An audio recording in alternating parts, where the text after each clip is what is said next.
საღამოშვიდობის ეს გადაცემა 360 გრადუსია, მე მისი წამყვანი ემა ტუხიაშვილი.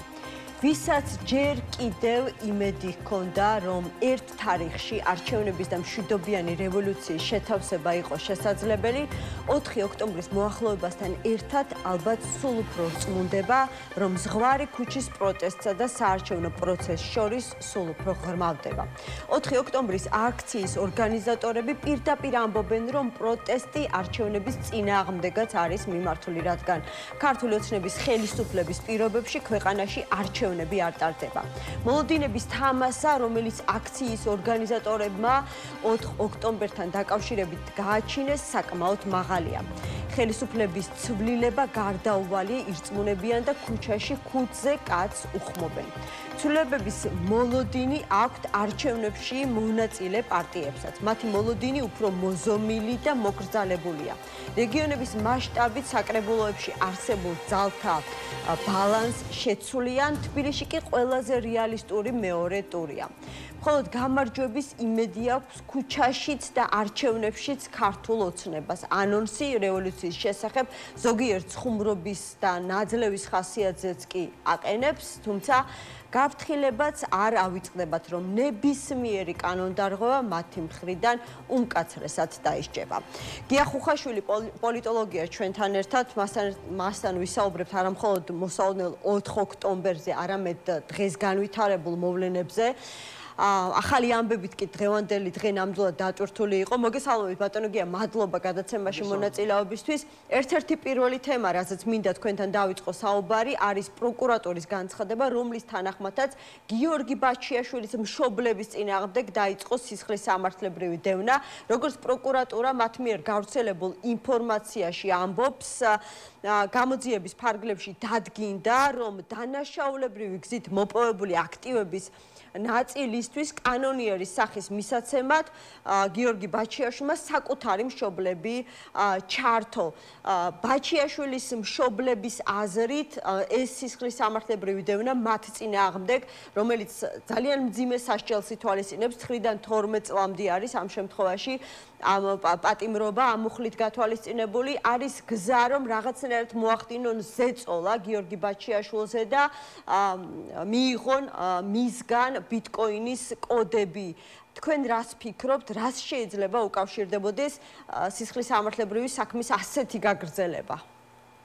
სხვას არც არაფერს, ხო, თქვენ თვითონ დასვით დიაგნოზი და ეს სწორი დიაგნოზია, ბუნებრივია და ჩვენ ამას ვხედავთ უკვე დიდი ხანია, რომ ხელისუფლება არის მთლიანად კრიმინალიზებული, ხო, და ესე კრიმინალურ გარჩევებამდე, კრიმინალურ ქმედებებამდე დაყავს და მართსაჯულება ფაქტობრივად ინსტრუმენტად არის გამოყენებული.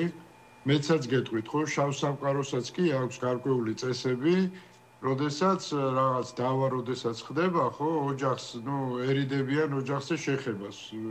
არის რაღაც წითელი ხაზები და ჩვენ ახლა ვაკვირდებით სიტუაციას, როდესაც ეს წითელი ხაზები უბრალოდ არ არსებობს.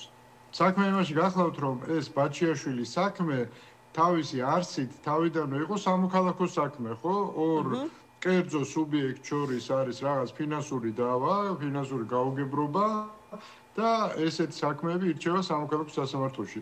საერთოდ სისხლის სამართალში როგორ გადავიდა ეს საქმე, ეს უკვე იყო კრიმინალიზაციისკენ, პროკურატურის, მართლმსაჯულების კრიმინალიზაციისგან გადადგმული პირველი ნაბიჯი და საბოლოო ჯამში სამართლებრივ სადიზმამდე დადის ყველაფერი, გამომდინარე იქიდან, რომ უკვე ოჯახის წევრებიც ჩაითრიეს ამაში. ნახეთ, რამხელა აბსურდთან გვაქვს საქმე, ხო? ეხლა თავი გავანებოთ იმას, რომ ბაჩიაშვილის кейსი საერთოდ არ იყო სისხლის სამართლებრივი, ესე რომ ვთქვათ, იმის მართლმსაჯულების საკითხი, თემა, მაშინ, როდესაც ეს ფული მშობლებმა, ბაჩიაშვილის მშობლებმა მიიღეს, ეს ფული იყო აბსოლუტურად ლეგალური ფული, შვილმა გადაურიცხა მშობლებს და იმათმა რაღაც ოპერაციები ჩაატარეს ამ ფულით, ხო? ლეგალური ფულით კიდევ ერთხელ ხაზს უსვავ და მერე გაჩნდა ამის შემდეგ ჩნდება რაღაცა დავა, პრეტენზიები მისი შვილის მიმართ ვიღაც მეორე კერძო პირის მხრიდან და ფაქტობრივად ის ფული, რომელიც აბსოლუტურად კანონიერად ლეგალურად იყო გადარიცხული, და ლეგალურად გამოყენებული გახდა ფულის გათეთრების საქმის აღძვრის საფუძველი, ხო? აი წარმოუდგენელია ეს უკვე. ბატონო, აი ხშირად გვითქვამს ხოლმე თქვენთან საუბრისას, რომ ხაზგასმით რომ თქვენ გარკვეული დრო გაატარეთ ბიძინა ივანიშვილთან, მისი ახლო გარემოცვის წევრი იყავით, მეგობარი იყავით და კარგად იცნობთ მას, ხომ? ხუმრობთ ხოლმე, რომ ბიძინოლოგი ხართ ერთგვარი. არა, მე არ ვამბობ ამას ხვები ამბობს. ხო, ჩვენ ხუმრობთ ხოლმე, შეიძლება ასე ითქვას, მათ შორის მედიის წარმომადგენლები, ანუ აი თქვენ რომ გამომდინარე იქიდან რომ იცნობთ ბიძინა ივანიშვილს, არის ეს ის ადამიანი, რომ აი ასეთ პირადი შურისძიების გამო შეუძლია წითელი ხაზები გადაკვეთოს, რაც თქვენ თქვით, რომ რაღაცა მშობლების გამოყენებით როგორ ჩანს შეუძლია, ხო? იმიტომ რომ აშკარად გადაკვეთა წითელი ხაზები, მაგრამ როდესაც პიროვნება ლახავს წითელ ხაზებს, ეს ერთი უბედურებაა, მაგრამ როდესაც ამაში ითრევს სახელმწიფო სისტემას მთლიანად, ხო? ანუ სახელმწიფოა კრიმინალური, ესე რომ ვთქვათ, რაღაც ეს ოპერაციის აღმასრულებელი ხდება ფაქტობრივად ყველა სახელმწიფო ინსტიტუტი, ხო? ეს უკვე სახელმწიფო უბედურებაა, ქვეყნის უბედურება. როგორ ჩანს, მას შეძლებია ეს, ხო? მას არ ქონია არანაირი შემაკავებელი, არც ესე რომ ვთქვათ, კი, გასაგებია, რომ რაღაც მიდრეკილი იყო ყოველთვის რაღაც გარჩევებისკენ, შურისძიებისკენ შეიძლება და ამ შემდეგ, მაგრამ კიდევ ერთხელ ვიმეორებ, ხო, შურისძიებასაც აქვს თავისი კოდექსი გარკვეული, ხო, გარკვეული შეზღუდვები აქვს. და ეს უკვე რაღაც აი პარანოის და ესე რომ ვთქვათ, სიხარბის რაღაც აი ესეთი ჯოჯოხეთური ნაზავია, ხო, რაც ხდება და ეს ბაჩიაშვილი, ეს განსაკუთრებული შემთხვევაა, თორე ხა იგივეს არ აკეთებს, აი ავიღოთ ბურჭულაძის кейსი, ხო? ბურჭულაძის кейსი, ბაჩიაშვილის თემა კიდევ ხავს უსვავრო, იქ სამართლებრივი აბსურდია საერთოდ ბაჩიაშვილის წყვილაძის ციხეში, მაგრამ რაც შეეხება ეს ბურჭულაძე რო ავიღოთ, ხო? ბურჭულაძეს კი არა და ბურჭულაძის პატრონს რაღაცა ფული მოთხოვეს, ეთყობა როგორ ჩანს, ის არ იხდის, იმაშვება, ყირაობს რაღაცას, დაუჭირეს მერე ბურჭულაძე, ამას თხოვდნენ მე რაღაცები იმაზე დაწერე, რაღაცა მოიტანე ისკენი, ამა როგორ ჩანს ეს არ გააკეთა, დაიჭირეს, ხო? ბურჭულაძე რო დაიჭირეს და ბურჭულაძემ ეს რო არ გააკეთა, ადგენდა უკვე ბურჭულაძის გარემოცვის დაჭერა დაიწყეს, ხო? მძღოლიც კი დაუჭირეს, მე მგონი რამდენად ძიძი. აი დღეს უკვე გავიგეთ იმის შესახებ, რომ ირაკლი ქარსელაძის, ანუ ინფრასტრუქტურის ყოფილი მინისტრის გარემოცვის წევრები დააკავეს ახალი кейსის. მე იმათაც ხო თავის გარემოცვა, იმათ თუ არ ანუ ქარსელაძე იყო ვიღაცის გარემოცვა, ხო? დაიჭირეს ქარსელაძემ იმაზე რაღაცა არ დაწერა, თვითონაც შეიძლება თვითონაც მოთხოვეს რაღაცა არ მოიტანა. ეხლა დაიწყებენ ამის გარემოცვის წევრების დაჭერას. ის გარემოცვის წევრების თუ არაფერს არ ეთქვა, მერე იმათი გარემოცვის, იმათი ოჯახის წევრების დაჭერას დაიწყებენ. ანუ ხელისუფლება მთლიანად არის კრიმინალიზებული, ანუ ფაქტობრივად მიმდინარეობს აი ესეთი აგრესიული რეკეტი, ხო? სახელმწიფოს მხრიდან აი ეს რეიდერული ამბები რუსეთში და ყველა ქვეყანაში ხდება საერთოდ, მაგრამ აი სახელმწიფო სტრუქტურები, აი ესე ღიად, ესე აშკარად, ხო, აი ესე გარყვნილი სახით იყოს გამოყენებული, რუსეთშიც კი არ გამიგია. ანუ საბოლოოდ ვინ არის აი ამ სახელმწიფო რეკეტის სამიზნე? შეიძლება ასე ითქვას? სამიზნე არის, ანუ იმიტომ რომ ბევრი ვერსია, თუნდაც აი ამ ბოლოში რომ მოვიცვათ, მე როგორ ხედავ სიტუაციას, მაშინ გეტყვის, ხო? აი როგორ რაღაცაა. გადაწყვიტეს რომ სალარო შეავსონ. სალარო აი ჯერ მიუშვა საძოვარზე ეს ხალხი ბიძინა, იმიტომ რომ კორუფცია არის ამ სისტემის მდგრადობის შენარჩუნების ერთ-ერთი საშუალება, თავის ფულს ხوار გადაიხდის, ეს ხალხი მიუშვა საძოვარზე, კარგად გამოძღენ ესენი, ეხლა დაიწყო პარშვა, ხო ამათი რა? უთხრა მოიტანეთ. ხო, ამა ესენი ჭოჭმანობენ. კობახიძე მივიდა და უთხრა, მე ამოვიღებ ამ ფულს რა და იმანაც დანიშნა ეს პრემიერ-მინისტრად, როგორც ჩანს, თავარი მიზანი იყო, რომ ამას ამოეღო ამ ხალხისგან ფული, ხო? მისი დანიშვნის ერთ-ერთი თავარი მიზანი. ამა დაიწყო ფულის ამოღება და ვერ ამოიღო, ჯერ რიჟვაძეს დაეტაკენ ის იმათ თვითმკვლელობასა და ეხა მოსალოდნელია რომ ვიღაცა სიმამრის იმინა გადმოხტება, ფეხს მოიტეხავს და იმასაც სამკურნალოდ გაუშვებენ, რაც თავარია ტელეფონის ყიდვის ფულიც აღარ ეკნება თამას და რაზე მიანიშნოთ, ბატონო გია? შეგიძლიათ გითხრათ? რა ვიცი, ეხა სიმამრი ყველას ყავს, მაგრამ ნუ ეხა ვიღაცებს განსაკუთრებული სიმამრებიც ყავთ რა. ხო, განსაკუთრებული სიმამრი არც ისე ბევრს ყავს და ანუ ღარიბაშვილს გულისხმობთ? უკვე მეორედ ამბობთ ამას ჩემთან ეთერში. რა გინდა და გვარი ვთქვა მაინც და მაინც ზოგჯერ ქარაგმებით საუბარით შეიძლება ყველა მიხვდება ხო კოლმეურნეობის ანუ მოქმედ პრემიერს მე იმიტომ ვკითხეთ რომ როგორ ფიქრობთ აი ამ სახელმწიფო რეკეტი რასაც თქვენ უწოდებთ და ესენი უწოდებენ ბრძოლას კორუფციის წინააღმდეგ ადამიანები თავარი სამიზნე არის ღარიბაშვილი მოქმედ პრემიერს ყოფილზე უნდა გასვლა თქვენ გინდათ ისე მთავარი და არამთავარი გამოყოთ ბიზნესთვის არ არსებობს მთავარი არამთავარი ეს მილიონები ვინ უნდა მიიტანოს იმიტომ რომ აი თქვენ ამბობთ რამდენიმე ცენტრია რამდენიმე ის იყო რა ქვია ადამიანი რომელმაც ესე თulis ხელისუფლება რომ დიდი ფული გაჭრეს ხო იშოვეს ბოდიში ჟარგონებით ვილაპარაკებ იმიტომ რომ ამ ხელისუფლებას ჟარგონებით უნდა ელაპარაკოთ ნორმალური ენა არ ესმით ხო სახელმწიფო რა არის წარმოდგენა კრიმინალიზაცია მოახდინეს მთელი სახელმწიფოსი ჩაცუცქული იხილავენ მოსამართლეები საქმეს და პროკურორები უკვე რა აი ჩაცუცქულები კრიმინალური სამყაროს წესებით და კიდევ უარესი წესებით იმიტომ რომ ამაში ჩართული ყავთ ყველა ხო მთელი ძალოვანი სისტემა პოლიციელები სპეცრაზმი არ ვიცი ყველაფერი აღრეულია ეხა ის ჯანგველაძე ონიანი ქურდულის სადქურთული სამყაროა სახელმწიფოა სად ესე რომ ვთქვათ ის არის და სად ვეღარ გაიგებ ყველაფერი ერთმანეთშია აზელილი უკვე ყულაბაო თქვენთვის მაგრამ საკმაოდ ისეთი ევადი ყულაბა ქონიათ იმიტომ რომ რასაც ვუყურებ кейსებს 9 მილიონ ლარზე ნაკალები არც ერთი кейსი არ არის და რამდენიმე კიდევ ასეთი და შეივსება მთელი ქვეყნის ბიუჯეტი კი ბატონო მაგრამ აი საინტერესოს ბოლომდე არ მიმაყვანეთ რო აიღო ეს პასუხისგებლობა გაიჭედა ვერ ამოიღო ფული ვერ ამოიღო რატო იმიტომ რომ ვიღაცა თვითმკვლელობა გითხარი ვიღაცა ისა ვერ იღებს ფულს დაპანიკდა ეხა კობახიძე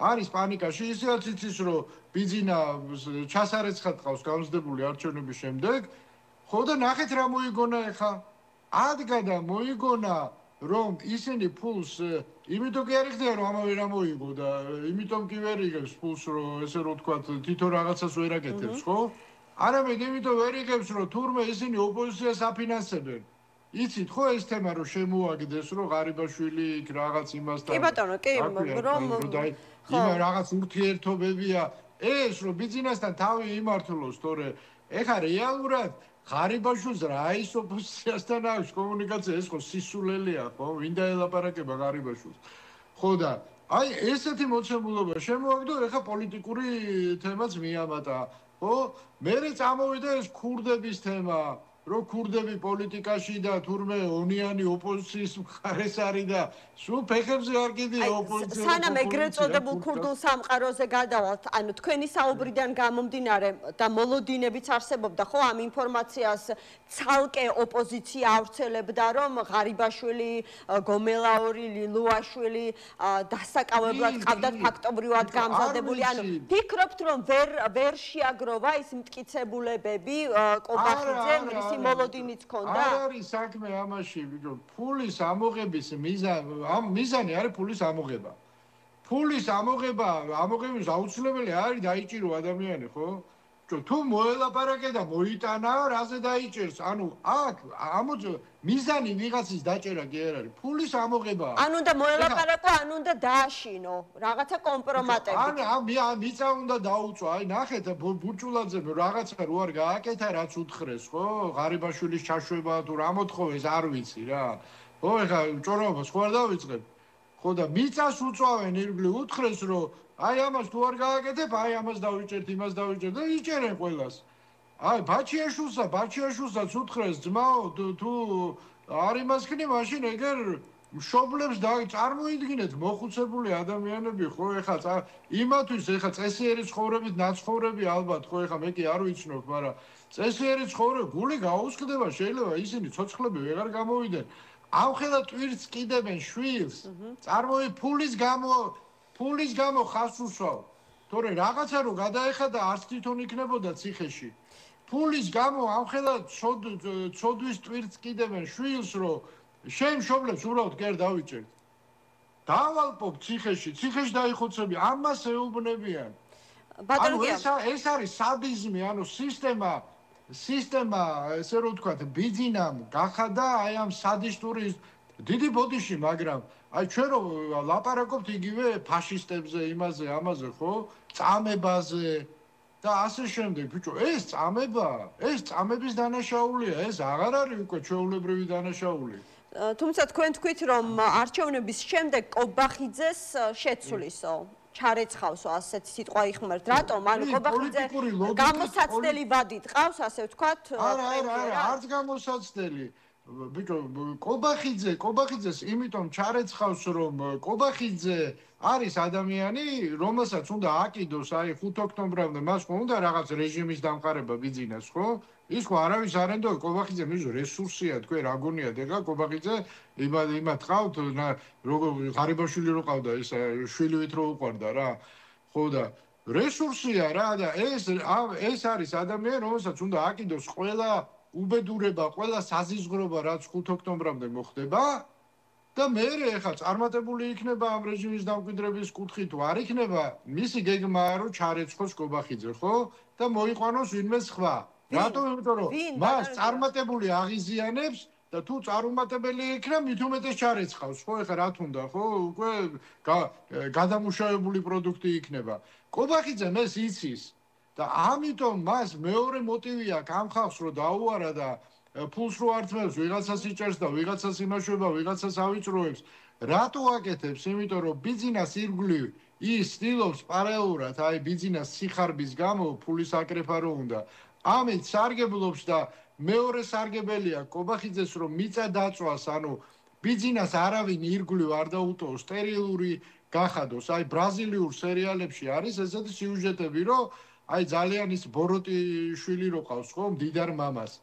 და თავის დევზე და ძმებზე ცუდამბებს რო უყვება, რაღაცნაირად ყველაფერი რო აი ფულს კპარავენ, რო იმაშვებიან, შენი სიკვდილი უნდათ, ხურში მარილს შაგაყრიან, რო ერთ-ერთი მემკვიდრე რო დარჩეს რა და კობახიძე ეხა პარალელურად ამ სპეცოპერაციის კვალ ცდილობს რომ ბიძინას ირგვლივ აღარ დატოვოს ალტერნატივა არავინ. ეხა იმ ქრიუშულს რას უზამს კი არ ვიცი, ეხა იმას რა მოუგონებს, არ ვიცი ეხა, ხო?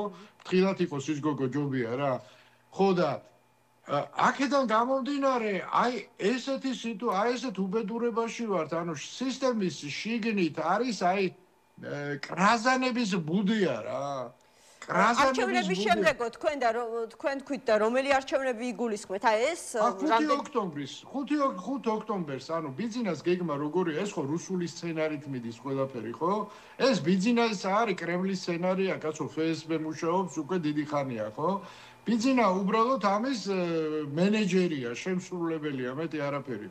სცენარი არის ესეთი, რომ 5 ოქტომბერს საბოლოოდ უნდა დამკვიდრდეს აი ეს ეგრეთ წოდებული რუსული ტიპის სუვერენული დემოკრატია. რას ნიშნავს სუვერენული დემოკრატია, ხო? ეს არის სისტემა, ლეგალური პოლიტიკური სივრცეა მხედველობაში, რომელშიც არის ერთი დომინანტური მმართველი პარტია და მისი სატელიტი ოპოზიციური პარტიები, ვიღაცები, ხო? ეს არის ამ მხრივ, მეორეს მხრივ, სამოქალაქო საზოგადოება საბოლოოდ უნდა იყოს განადგურებული, ანუ ფინანსური წყაროების გადაკვეთით და ასე შემდეგ და მედია ძირითადად კონტროლირებადი და ფინანსურად მოგუდული. აი ეს 5 ოქტომბრისთვის ეს ამოცანა ძირითადად მთლიანად არა, მაგრამ ძირითადად უნდა იყოს შესრულებული. ეს არის აი ის ნაგავი, რაც უნდა აკიდოს ზურგზე იმას რა ქვია კობახიძეს და მოისროლოს, ხო? აი მაგრამ არსებობს მეორე სცენარიც, რომლის განვითარების მოლოდინი აქვს მშვიდობიანი რევოლუციის ორგანიზატორ ოპოზიციას. ისინი დარწმუნებულები არიან, რომ არა თუ 5 ოქტომბერს, 4 ოქტომბერს საღამოს 8 საათამდე ეს ხელისუფლება შეიცვლება. თქვენ არ ამბობთ? რა არის იცით? მე გეტყვით, აი ბიძინას რო გითხარით ბიძინას 5 ოქტომბერს რეჟიმის დამკვიდრება უნდა მეთქი, თქვენ მე გითხარით პირველი ნაწილი, ხო, დომინანტური პარტია, სამოქალაქო საზოგადოება და შემდეგ. მაგრამ იმისათვის, რომ საბოლოოდ ჩააბეტონოს ეს ყველაფერი, მას ჭირდება ძალისმიერი მოქმედება, ანუ კუნთების ჩვენება, ძალის დემონსტრირება ჭირდება. ჩაატარა არჩევნები, მაგრამ გარდა ამისა, პროტესტის საბოლოოდ უნდა გატეხოს, ანუ ძალისმიერი აქცია ჭირდება. ძალისმიერი აქცია რო ჩაატაროს, ამას ჭირდება პროვოკატორი. პროვოკატორი რა. და მე არავის არ ურჩევ ოპოზიციაში რომ ამ პროვოკატორის როლი ითამაშოს რა. აი რას გულისხმობთ, შეგიძლიათ პირდაპირ გითხრათ, იმიტომ რომ 29 სექტემბერია. დიდი ბოდიშიო. მე ვისურვებდი რომ 4 ოქტომბერს რაც შეიძლება ბევრი ხალხი გამოვიდეს. ეს აქციები არის ჯანსაღი. მაგრამ ის რომ 4 ოქტომბერს ვიღაცა რაღაცას დაიწყებს და დაამთავრებს, ის ადამიანი არის პროვოკატორი, არ შეგნებული, არ ბიძინას სასარგებლო ბრიყვი, ვინც ამას ამბობს რა. ანუ ვინც ამბობს, რომ მოაწყობს ეროვნულ კრებას, აირჩევს ახალ მთავრობას და იქვე ადგილზე გადააყენებს ივანიშვილს. პრეზიდენტი ყავს უკვე, მე სალომე ზურაბიშვილი რა, რა ხდება, რა მეიცვლება ამით? ანუ ის არის პროვოკატორი? ვინც არა აირჩიოს, ვინც უნდა კაცო, ესეთი შვიდობიანად ეხა რაღაც შენ თუ გინდა შექმნა პარალელური ჩრდილოვანი ინსტიტუტები შექმენი. არა, აქ არის საუბარი ძალაუფლების გადაბარებაზე, ბატონო გია, ანუ არა მხოლოდ რაღაცა სიმბოლურ რიტუალზე. აი ზუსტად ეს არის პროვოკაცია. იმიტომ რომ ამას მიეცემა კვალიფიკაცია სახელმწიფო გადატრიალების მცდელობის, თუ იქნება მცდელობა, ეხა რანაირად გადააბიძინა ადგება და გადააბარებს ძალაუფლებას? სიურპრიზია ამბობენ, ეხა ყველაფერი რო ვთქვათო, მე ქართული ოცნება ხელს შეგვიჭერს. რა, თვითონ არიცია რა უნდა თქვა, კაცო, ყველაფერი რო ვთქვათო რა, სულ კახელზე მაგონდება ეს ანეკდოტი რა. რო ისა, რა ქვია, გერმანელები რო დაიჭერენ, ეხა ანეკდოტს ხوار მოყვები ეთერში, ხო? და გაიხსენოვი რო მე რო იძახის. რა იციან, არაფერი არ იციან, რა გეგმა, რის გეგმა, კაცო.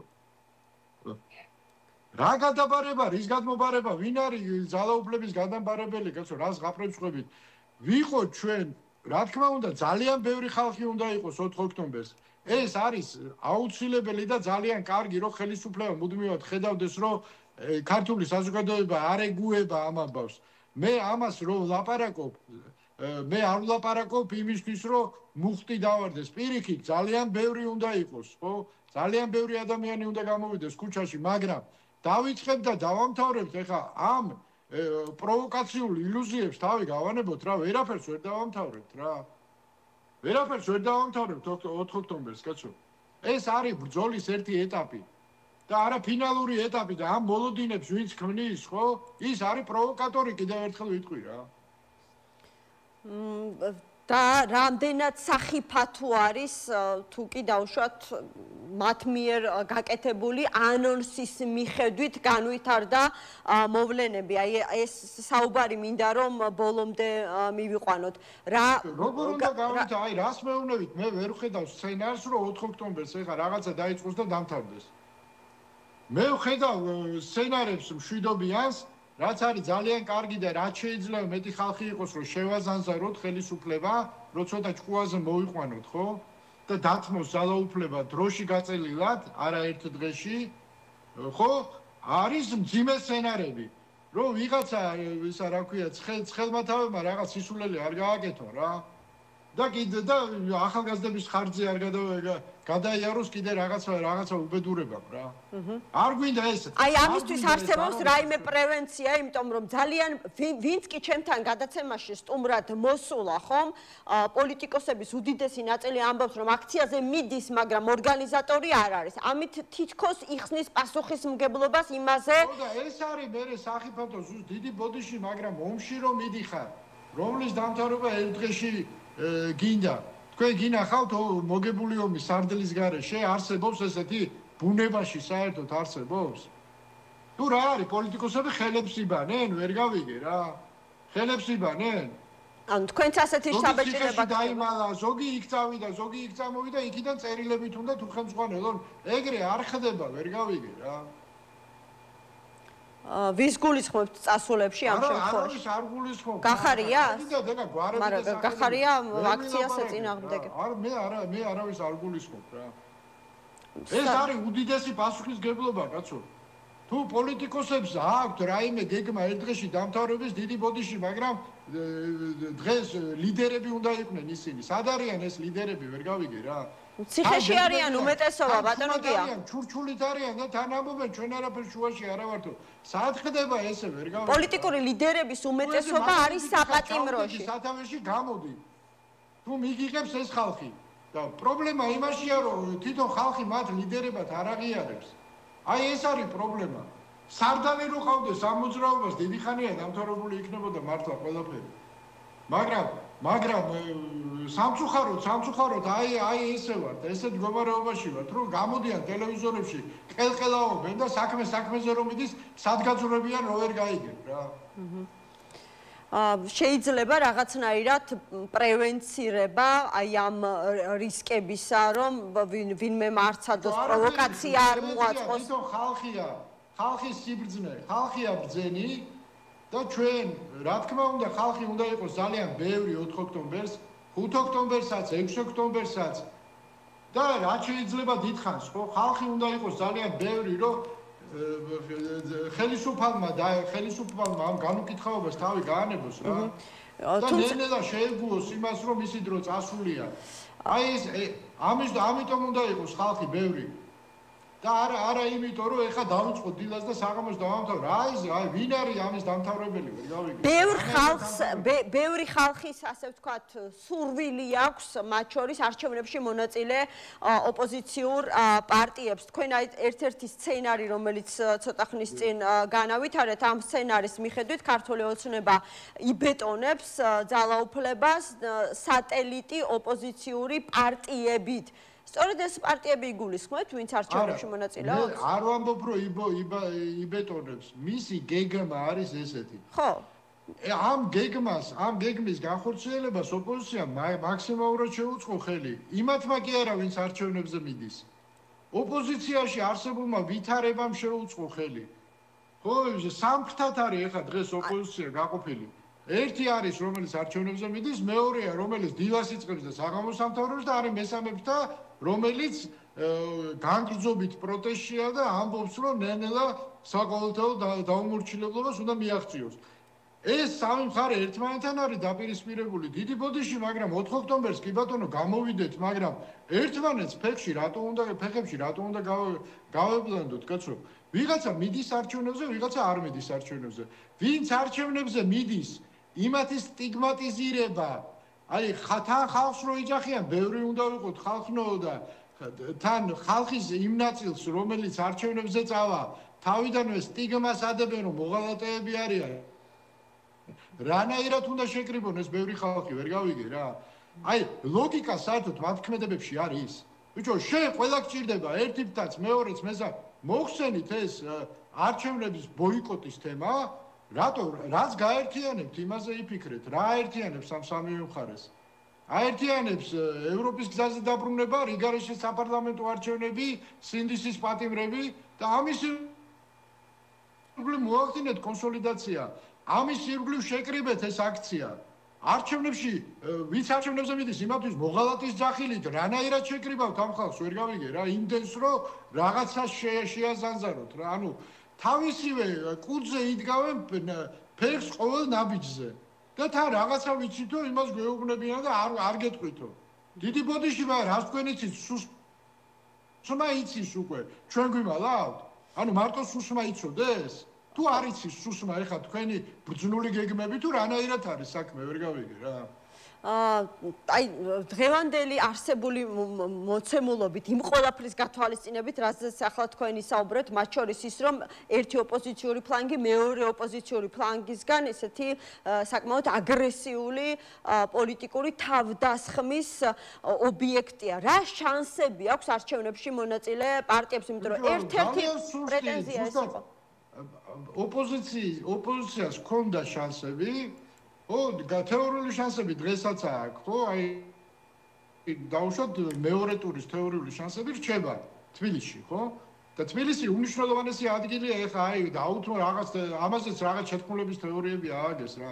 ბიჭო, თბილისის მერის არჩევნები თუ წააგო ხელისუფლებამ თუნდაც მეორე ტურში ეს ნიშნავს, რომ 60 თვეში ძალაუფლების დათმობა მოუწევს, იმიტომ რომ თბილისის მერი თავისი ლეგიტიმაციის ხარისხით ყველაზე მაღალი სახალხო ლეგიტიმაცია აქვს საქართველოში. მასზე მაღალი არც ერთ დეპუტატს, არც პრეზიდენტს აქვს, აი პირდაპირ წესით არავინ არის ხო არჩეული. აქედან გავავალ 60 თვეში ეს პროცესი დასრულდება.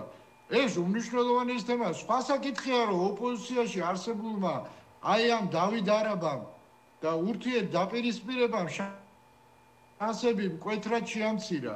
ეს არის პრობლემა.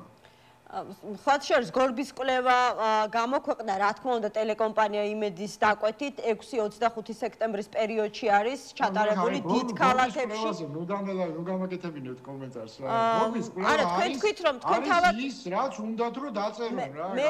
მესმის, მაგრამ თქვენ თავად თქვით აი ახლა ცოტა ხნის წინ, რომ აი ამ ურთიერთ დაპირისპირებამ ოპოზიციაში და მოღალატის სახელმა ძალიან შეამცირა შანსები და დაასუსტა არჩევნებში მონაწილე ოპოზიცია. ამიტომ გეკითხებით, ოცნება ამბობს, რომ აი ამ კვლევის თანახმად საქართველოს მასშტაბით ქართულ ოცნებას მხარს უჭერს 66.4%, ლელო ძლიერ საქართველოს 10.3%, რაც შეეხება გახარია საქართველოს 8.7%. არის თუ არა ეს ასე ვთქვათ, არსებულ სურათთან მიახლოებული მონაცემი მაინც თუ ისევ ბერავს ასე ვთქვათ. რა არის იცით, როდესაც ქვეყანაში არის არაჯანსაღი პოლიტიკური ვითარება, როგორ შეიძლება ჩვენ ციფრებზე და რიცხვებზე ვილაპარაკოთ რა.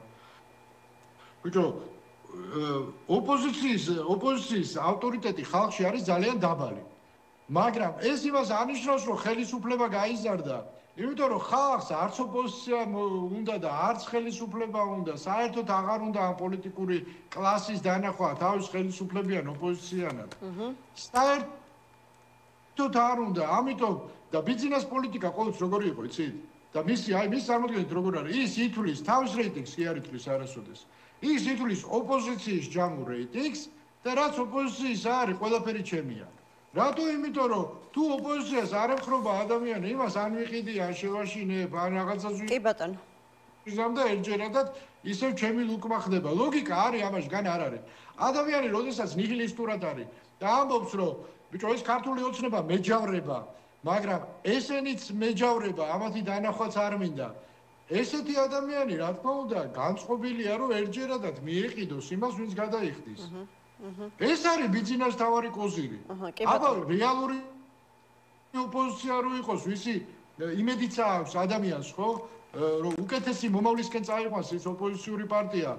ამ შემთხვევაში არ გაიყიდებოდა, მაგრამ ბიჭო, ამბობს რომ არც ეს მომწონს, ესეც მეჯავრება და რომელიც გადაიხდის, გადაუგდებ, თავში ყაუხლია.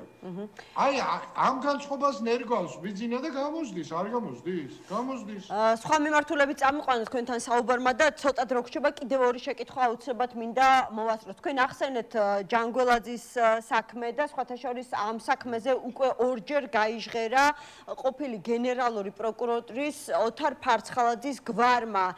ერთხელ როდესაც დეტექტივმა თქვა, რომ დედ ჰასანის შვილიშვილმა ფარცხალაძეს და მიქაძეებს შეუკვეთა $5 მილიონ ჯანგველაძის მკვლელობა და მეორედ დღეს, როდესაც ჯანგველაძის ნათესავი გამოიკითხა, რომელმაც თქვა, რომ ჯანგველაძე ორჯერ შეხვდა ოთარ ფარცხალაძეს, მათ შორის ერთ-ერთი შეხვედრა ფინანსურ პოლიციაში გაიმართაო. ანუ უკვე ორჯერ ხსენება, მით უმეტეს საქმე ბოლოსკენ მიდის, შესაძლებელია თუ არა გვაფიქრებინოს, რომ ქართულ ოცნებასა და ოთარ ფარცხალაძეს შორის ურთიერთობები რაღაცა სხვა მიმართულებით წავიდა და ჩვენ განსასჯელის სკამზე ვიხილოთ მათ შორის ოთარ ფარცხალაძეც.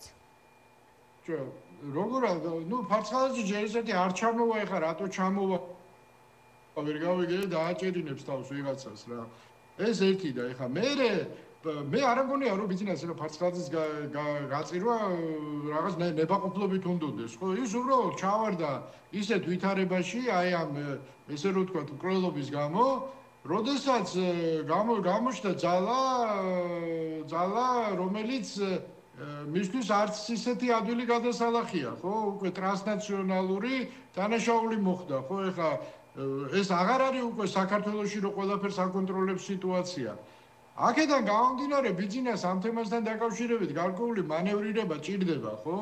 ესეა საქმე, თორემ მე არ ამგონია რომ ეხლა კეთილინებით ფარცხალაძის დაჭერა უნდადეს ბიზნეს, ხო? ესე არა. და მაგრამ ფარცხალაძე არის სიმბოლო იმისა, რაც თავიდან გითხარით, ხო? ხელისუფლება კრიმინალიზებულია მთლიანად. სად ქურდია, სად შავია, სად წითელია, სად პროკურორია, ვეღარ გაიგებ. პროკურორები შავები, აი ჩაცუცქულები არჩევენ საქმეებს, იმიტომ რომ ბიჭო, ბაჩიაშვილის მშობლების დაჭერის თემა, სისხლის სამართლებრივი დევნის დაწყების თემა, ეს რომ სამართლებრივი აბსურდია, ეს ერთი თემაა, მაგრამ ვიღაცას თავში ხომ მოუვიდა. ვიღაცა ხო კერავს. ეს არის პირდაპირ, აი კრიმინალი სხვა რა გითხრათ, ვერ გავიგე რა, აი კრიმინალი. თუმცა ოპოზიციასთან მიმართებაშიც ვნახეთ, ჩვენ რომ გაიჟღერა. არ იხდის და ამიტომ განუკითხავ და სულთა განუკითხაობის თემაა, მეტი არ არის. კრიმინალური ავტორიტეტების ვარსახელებმა ოპოზიციასთან მიმართებაშიც გაიჟღერა, ხო? პაატა ბურჭულაძის აი ეს ჩემთვის მე არ მინდა აქ დეტალებში შესვლა, ხო და რაღაცა ჰეროიზაცია ტარიელ ონიანის დაცვა რაღა პოლიტიკურ ფაქტორად წარმოჩენ მე არ ვიცი რა გჭირს მე არ ვიცი რა ერთადმა მედია საშუალებამ გაავრცელა ოპოზიციაზე ვილაპარაკო მაგრამ რაღაცა აი არ ვიცი რა ისევ კოვიდი ჯობდა ამ ვირუსს რა რაც გავრცელდა ჩვენ სამოქალაქო კლასში რა ისევ კოვიდი მერჩივნა რა პირბადით დავდიოდით მაინც და ეხა ვერ გავიგე რა ხდება რა ჭირს სამხალხს ვერ გავიგე რა ერთ-ერთმა მედია საშუალებამ სხვა შორის გაავრცელა ინფორმაცია, რომ ბურჭულაძეს და ზოდელავას შეხვედრა ჰქონდათ ბაჩუ ახალაიასთან ამაზე. არ ვიცი, ეხლა მე ხო ჭორაობას ხო არ დავიბიჭო, ვისაც არა, დაადასტურა, მან თქვა, რომ მასთანაც ნათელმირონობამ აკავშირებს, ანუ ონიანის ამბავთან დაკავშირებით გამახსენდა. რა ვქნა ეხლა ამაზე როგორ ვილაპარაკო, ვინვისი ნათელმირონია და შეხვდა და შემოხვდა, ხო ადამიანები არიან რა, შეხვდებიან ერთმანეთს. ამაში რა არის ესეც სკანდალური, მაგრამ ბიჭო, ის რომ თურმე ერთი ქურდი ოპოზიციის მხარეს ყოფილა, ქუჩას ყოველს ხელისუფლება ისა და ვიღაც ქურდი ეხა ყოფილა ოპოზიციის მხარეს და ამიტომ მოდი და გადავეფოფროთ და ლამის გმირა წარმოვადგინოთ. კარგით რა, ყველაფერს ხო საზღვარი აქვს რა.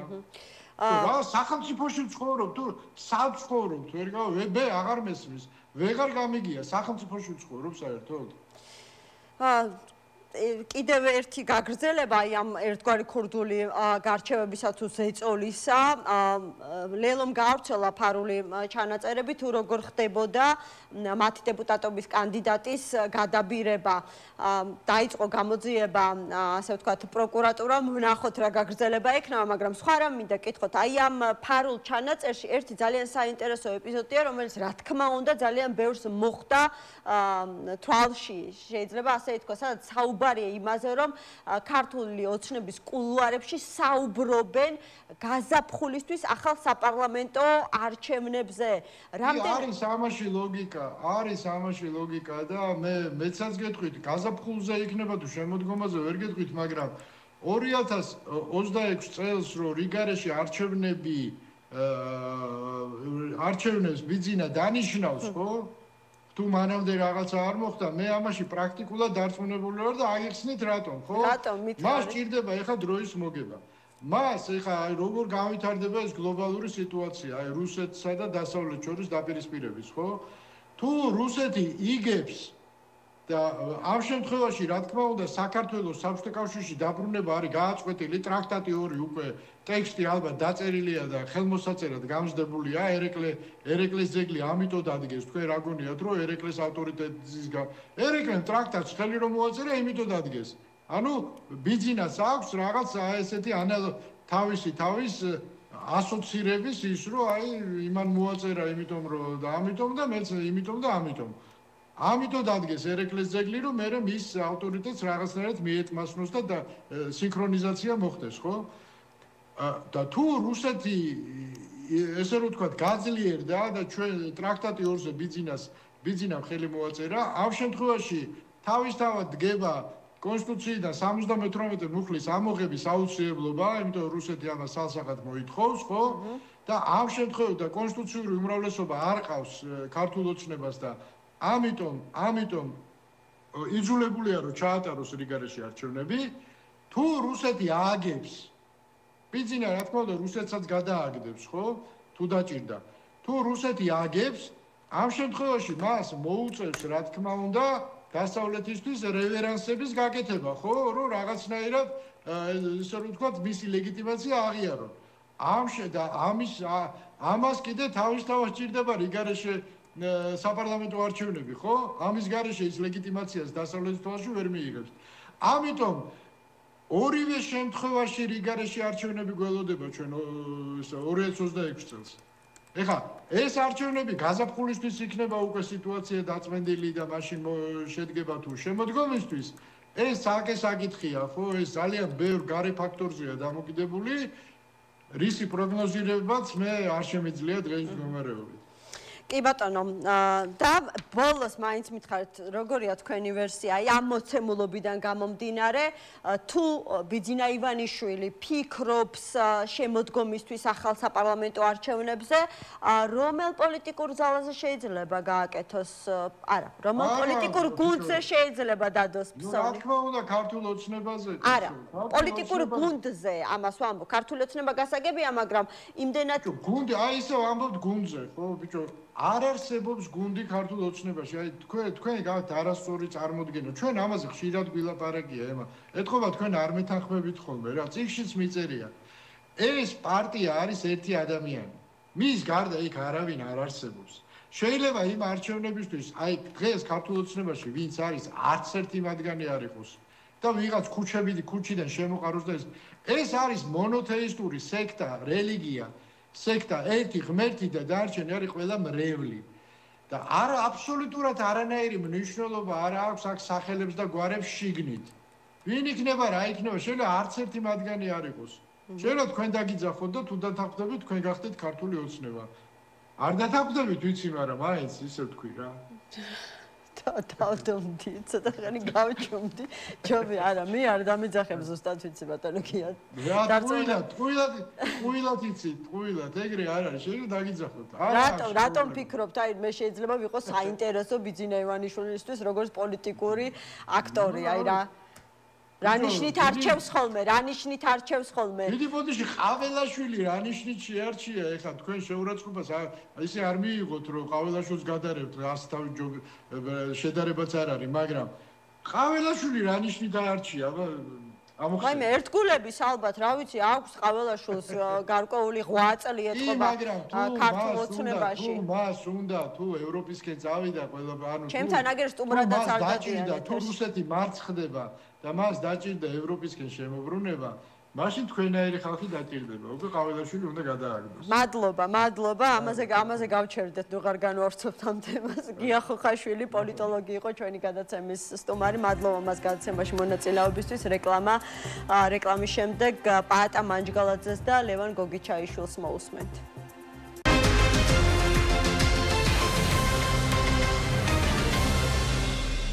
ფათაშორის მედიაში ვრცელდება ინფორმაცია, ეგრეთ წოდებული უდოს კომისია გადახედავს თუ არა პოლიტპატიმრობაში მყოფი პოლიტიკოსების საქმეებს. ამ ვარაუდს ამძაფრებს ისიც, რომ უმეტესობის შემთხვევაში სასჯელის ვადა ნახევარი, მოკლედ ამ სასჯელის ვადისა მათ უკვე მოხდილი აქვთ, რის შემდეგაც იწყება სწორედ აი ეს პროცედურა, ოღონდ უდოს კომისიისთვის მიმართვის შემდეგ შესაბამისად გაჩნდა მოლოდინი, რომ შესაძლებელია უახლოეს დღეებში პატიმრობაში მყოფმა რამდენიმე პოლიტიკოსმა დატოვოს საპატიმრო, რა თქმა უნდა, არა მათი მიმართვის საფუძველზე, არამედ ციხის ადმინისტრაციასაც აქვს, როგორც იურისტები განმარტავენ ამის უფლება. პაატა მანჯგალაძე სტრატეგია აღმაშენების ერთ-ერთი ლიდერია ჩვენთან ერთად. მოგესალმებით, მადლობა გადაცემაში მონაწილეობისთვის და როგორ შემიძლია არ დავიწყო ამ თემით თქვენ თქვენთან საუბარი, ვინაიდან და რადგანაც უკვე რამდენიმე თვეა თქვენი პარტიის ლიდერი გიორგი ვაშაძე იხდის სასჯელს ნომერ მე-12 პენიტენციურ დაწესებულებაში. გაქვთ თუ არა მოლოდინი, რომ შესაძლებელია უდოს კომისიამ მიიღოს გადაწყვეტილება მისი ვადაზე ადრე გათავისუფლების თაობაზე? მადლობა ემა მოწვევისთვის. მართალი გითხრა ამ თემაზე, გზაში დაგვეწია ეს თემა და ამაზე სასაუბროდ არ მოსულვარ, იმიტომ რომ არანაირ შეწყალებას და მოწყალებას გიორგი ვაშაძე არ ელოდება. გიორგი ზუსტად იცის და დაწუნებული სხვა ლიდერებმაც რისთვის არის და რატო დაატყვევეს და როგორც ყაველაშვილის მიმართვის შემთხვევაში იყო არანაირ განცხადებას მოწყალებაზე და შეწყალებაზე არ წერთ, მე დაწუნებული ვარ, პოზიცია გვაქვს იგივე ახლაც. რომ ჩვენ არავისთან არაფრის მიმართვას არ ვაპირებთ, ნამდვილად ეს არის, ეს არის პრინციპული პოზიცია, ეს არის ღირსების საკითხი და ამის რევიზიას არავინ არ აპირებს. ასე არ მიუმართავთ არც ხაზარაძეს და ეხლა რა შეეხება იმას, რომ თუ არ ვიცი გიორგის რა პოზიცია იქნება, მაგრამ ახლა თუ გამოუშვებენ, კარში გინდა არ უნდა გადაკეტოს ნამდვილად ადამიანმა და ნამდვილად გვჭირდება ჩვენ ყველა ეს ლიდერი გვჭირდება გარეთ ხალხთან ამ მნიშვნელოვანი პროცესების წინ, რაც გველოდება ნამდვილად ამ დღეებში, მაგრამ დარწმუნებული ვარ, 4-მდე მაინც არ გააკეთებენ ამას, ისე არის რეჟიმში შეშინებული. რატომ აი შესაძლებელია გიორგი ვაშაძე არ აწყობდეთ როგორც ამ ლიდერების ეს შემთხვევით არ არიან შერჩეული ეს სახელი და გვარები, ამ ხალხში ხედავდა ივანიშვილი გარკვეულ ხიფათს და გააკეთა მათი დროებითი დატყვევება, თამაშიდან გაყვანა, ხალხისგან იზოლაცია და ასე შემდეგ. ეს მუხტი და ეს პროტესტი ნამდვილად არსებობს ხალხში და ახლა რაც უნდა ილაპარაკოს, ვინც არ უნდა გამოვიდეს ჩემ პატივს, არც ამართლებს მისი აზრი თუ არ ამართლებს, ჩემ წინ გამოსვლას გულისხმობ, ლევან ხაბეიშვილმა, ერთმა უბრალო ადამიანმა, ხო, პოლიტიკურმა ლიდერმა, ერთ-ერთი გამორჩეულია მართლა ლევანი, მისი ანტიკორუფციული და უკომპრომისო ბრძოლებით და რამდენჯერ მოუწია რეჟიმთან ფიზიკურად შეხლა შემოხლა, ნახეთ ჩვენ ბევრჯერ ეს ამბავი. ლევანმა შეძლო და პაატა ბურჭულაძემ და თუ ვინმეს არ მოსწონს მე მაშინაც ვამბობდი ძალიან საწყენად არ ვიძახი რა დანიშნონ სხვა თარიღი და ვნახოთ რამდენი ადამიანი მოვა მათ მიერ დანიშნულ თარიღზე და თარიღი არ იყოს პროტესტი არ იყოს ბიზნეს დისკომფორტი არ შეუქმნათ და ყოველთვის ვამტკიცოთ რომ პროტესტზე აქ არა აქვთ პრეტენზია ხა თუ გია ხუხაშვილს გულისხმობთ მას ასე ვთქვათ მან კონკრეტული საკითხები და კონკრეტული რისკები წამოჭრა მას ხომ პროტესტი უნდა იყოს მაგრამ არ უნდა კონდეს ადგილი პროვოკაციებს რომ ქართულმა ოცნებამ ეს შესაძლებელია სწორედ სათავისოდ გამოიყენოს რა პროვოკაციაზე ლაპარაკი საერთოდ არ მესმის ამ ძალიან მარტივია მე იცის რა ყველა ადამიანს ვინც ქართულ პოლიტიკაში და ოპოზიციურ აზრს რთული ადვილი არ არის მართლა ოპოზიციაში ყოფნა ჩემ თავზე მაგ გამოცდილი არ ვითარებს მე ყველას მიმართ თავშეკავებული ვარ მაგრამ ახლა გამოსვლა და თქვა იმის რომ სად არიან ლიდერები არ ვიცი როგორ არის ის კაცო ლევან ხაბეიშვილი ერთი კვირის უკან დაიჭირეს და არ იცის სად არის არ იცის გიორგი ვაშაძე სად არის არ იცის სხვა ლიდერები სად არიან როგორ არ იცის ეგ როგორ შეიძლება თქვა რომ არ ვიცი სად არიან ლიდერები ციხეში არიან პატივცემულოგია ლიდერები არიან ციხეში რეჟიმმა დაატყვევა ლიდერებთან ერთად დატყვევებული არის 60-ზე მეტი 60 ან მხედართმთავარი არ ყავსო ამ მხედართმთავარი როგორი უნდა იყოს რა ვიცი მე მუზარადი უნდა იხუროს თავზე და ხმალი უნდა იყავოს ხელს თუ როგორი უნდა იყოს რას უწუნებენ არ ვიცი ვის ლევან ხაბეიშვილს რას უწუნებდნენ ან პაატა ბურჭულაძეს რას უწუნებენ არ ვიცი ან რატო უნდა იყოს პაატას პასუხისმგებლობა საერთოდ ამ კაცის ის არის ხელოვანი რატომ უნდა იყოს პაატას პასუხისმგებლობა? აქ ორგანიზატორებზია საუბარი, იმიტომ რომ ვისაც არ ვკითხა, თქვენც გიკითხებთ, თქვენ ხართ ორგანიზატორი ამ აქციის? მე გვიან შევუერთდი სამწუხაროდ ამ პროექტს. ანუ მონაწილეობთ საორგანიზაციო. ვერ ვისაკუთრებ და ვერ ვიტყვი რომ მე ვარ და მე ვაკეთებდი ამას, მაგრამ მე ვარ მხარდამჭერი და მე მივდივარ როგორც საქართველოს მოქალაქე და როგორც ასევე პარტიის წარმომადგენელი ჩვენ გუნდთან ერთად ჩვენი პასუხისმგებლობით რომ ჩვენი წილი საქართველოს დავიცვათ ჩვენ იქ იმ დღეს, იმიტომ რომ დარწმუნებული ვარ ყველა ქართველი ასე გააკეთებს ამას, ბევრი ქართველი გააკეთებს ასე ამას. ხო და სხვადასხვანაირად ესმის ყველას, ასე ვთქვათ, თავისი წილი საქართველოს დაცვა. ხუხაშვილი ამბობს, რომ უნდა მივიდეთ და რაც შეიძლება მეტნი უნდა ვიყოთ, რომ ძალიან ბევრი ჩვენი ძალა ვაჩვენოთ ქართულ ოცნებას. კი ბატონო, მაგრამ აი თქვენ პაატა მანჯგალაძე, როდესაც ახლა ჩართული ხართ აი ამ საორგანიზაციო საკითხებში, იქ მიდიხართ მოლოდინების ამარა, რაღაცის მოლოდინი გაქვთ იმის მიხედვით თუ როგორ განვითარდება მოვლენები თუ უკვე იცით იქ მისული რას გააკეთებთ ბატონო პაატა ანუ იცით რას გააკეთებთ აი რას გააკეთებთ ერთი ვიცი რომ არ მივდივარ სასეირნოდ სხვა აქციები როცა იძახიან 100,000-იან უდიდესი პატივისცემი მე ჩემ შვილთან ერთად ვიყავი რამდენიმე აქციაზე და ვიარეთ ბევრი ფეხით და ვიცოდით რომ თუ გავიდოდით გვერდთან მოედნიდან თქვა ევროპის მოედანზე ეს იყო ჩვენი ამოცანა და მე უნდა დავშლილიყავით ასეც ვიცეოდით მაგრამ ეს აქცია არის განსაკუთრებული შინაარსით რომ ხალხი აქ მიდის ცვლილებების მოთხოვნით ეს არის აბსოლუტურად სხვა შინაარსი ვის შეიძლება ამას ვიღაცამ რევოლუცია დაამხოს ვიღაცამ დამხობა დაარქვას ჩემთვის მაგალითად ეს არის ივანიშვილის რეჟიმის ცვლილების შესახებ აქცია სადაც არის მკვეთრად გამოხატული მიზანი და მე მაინტერესებს მართლა აი სულ ვამბობ რა ვინ არის ივანიშვილი აი რა თანამდებობა ივანიშვილი არის ჩვეულებრივი კლასიკური უზურპატორი ჩვეულებრივი არანაირი თანამდებობა არ გააჩნიათ და ემირატების შეხვედრა გახსოვთ ალბათ ხო ოჯახის წარმომადგენელთან თან პრეზიდენტია ის ნაჰაიანი ხო ჩამოვიდა კობახიძე იყო მოშორებით და თავარი ფიგურად აქედანაც სამეფო ოჯახის წარმომადგენელი ივანიშვილი ბაგრატიონი დაახვედრეს თუ რა არ ვიცი რა ფუნქცია ჰქონდა ეხლა თუ ვინმე მეტყვის რომ კონსტიტუციაში სადმე წერია რომ პარტიის თავმჯდომარე წარმოადგენს საქართველოს საერთაშორისო ურთიერთობებში ასე ჩანაწერი არ არსებობს. ეს არის ჩვეულებრივი უზურპატორი და ვცდილობთ რომ უზურპატორიდან ძალაუფლება დაიბრუნოს ხალხმა. აი ეს პროცესია, ეს პროცესია. პირად შემიძლია ჩამოგითვალოთ ის ძირითადი მოთხოვნები, რომელიც ფართო მასშტაბიან თუ შედარებით უფრო მცირე რიცხოვან პროტესტზე უკვე 8 თვეა, აი დღის წესრიგიდან ფაქტობრივად არ ჩამოსვლა, მაგრამ კი ბატონო, მივიღებ მოცემულობას, რომ მიდის 100-ჯერ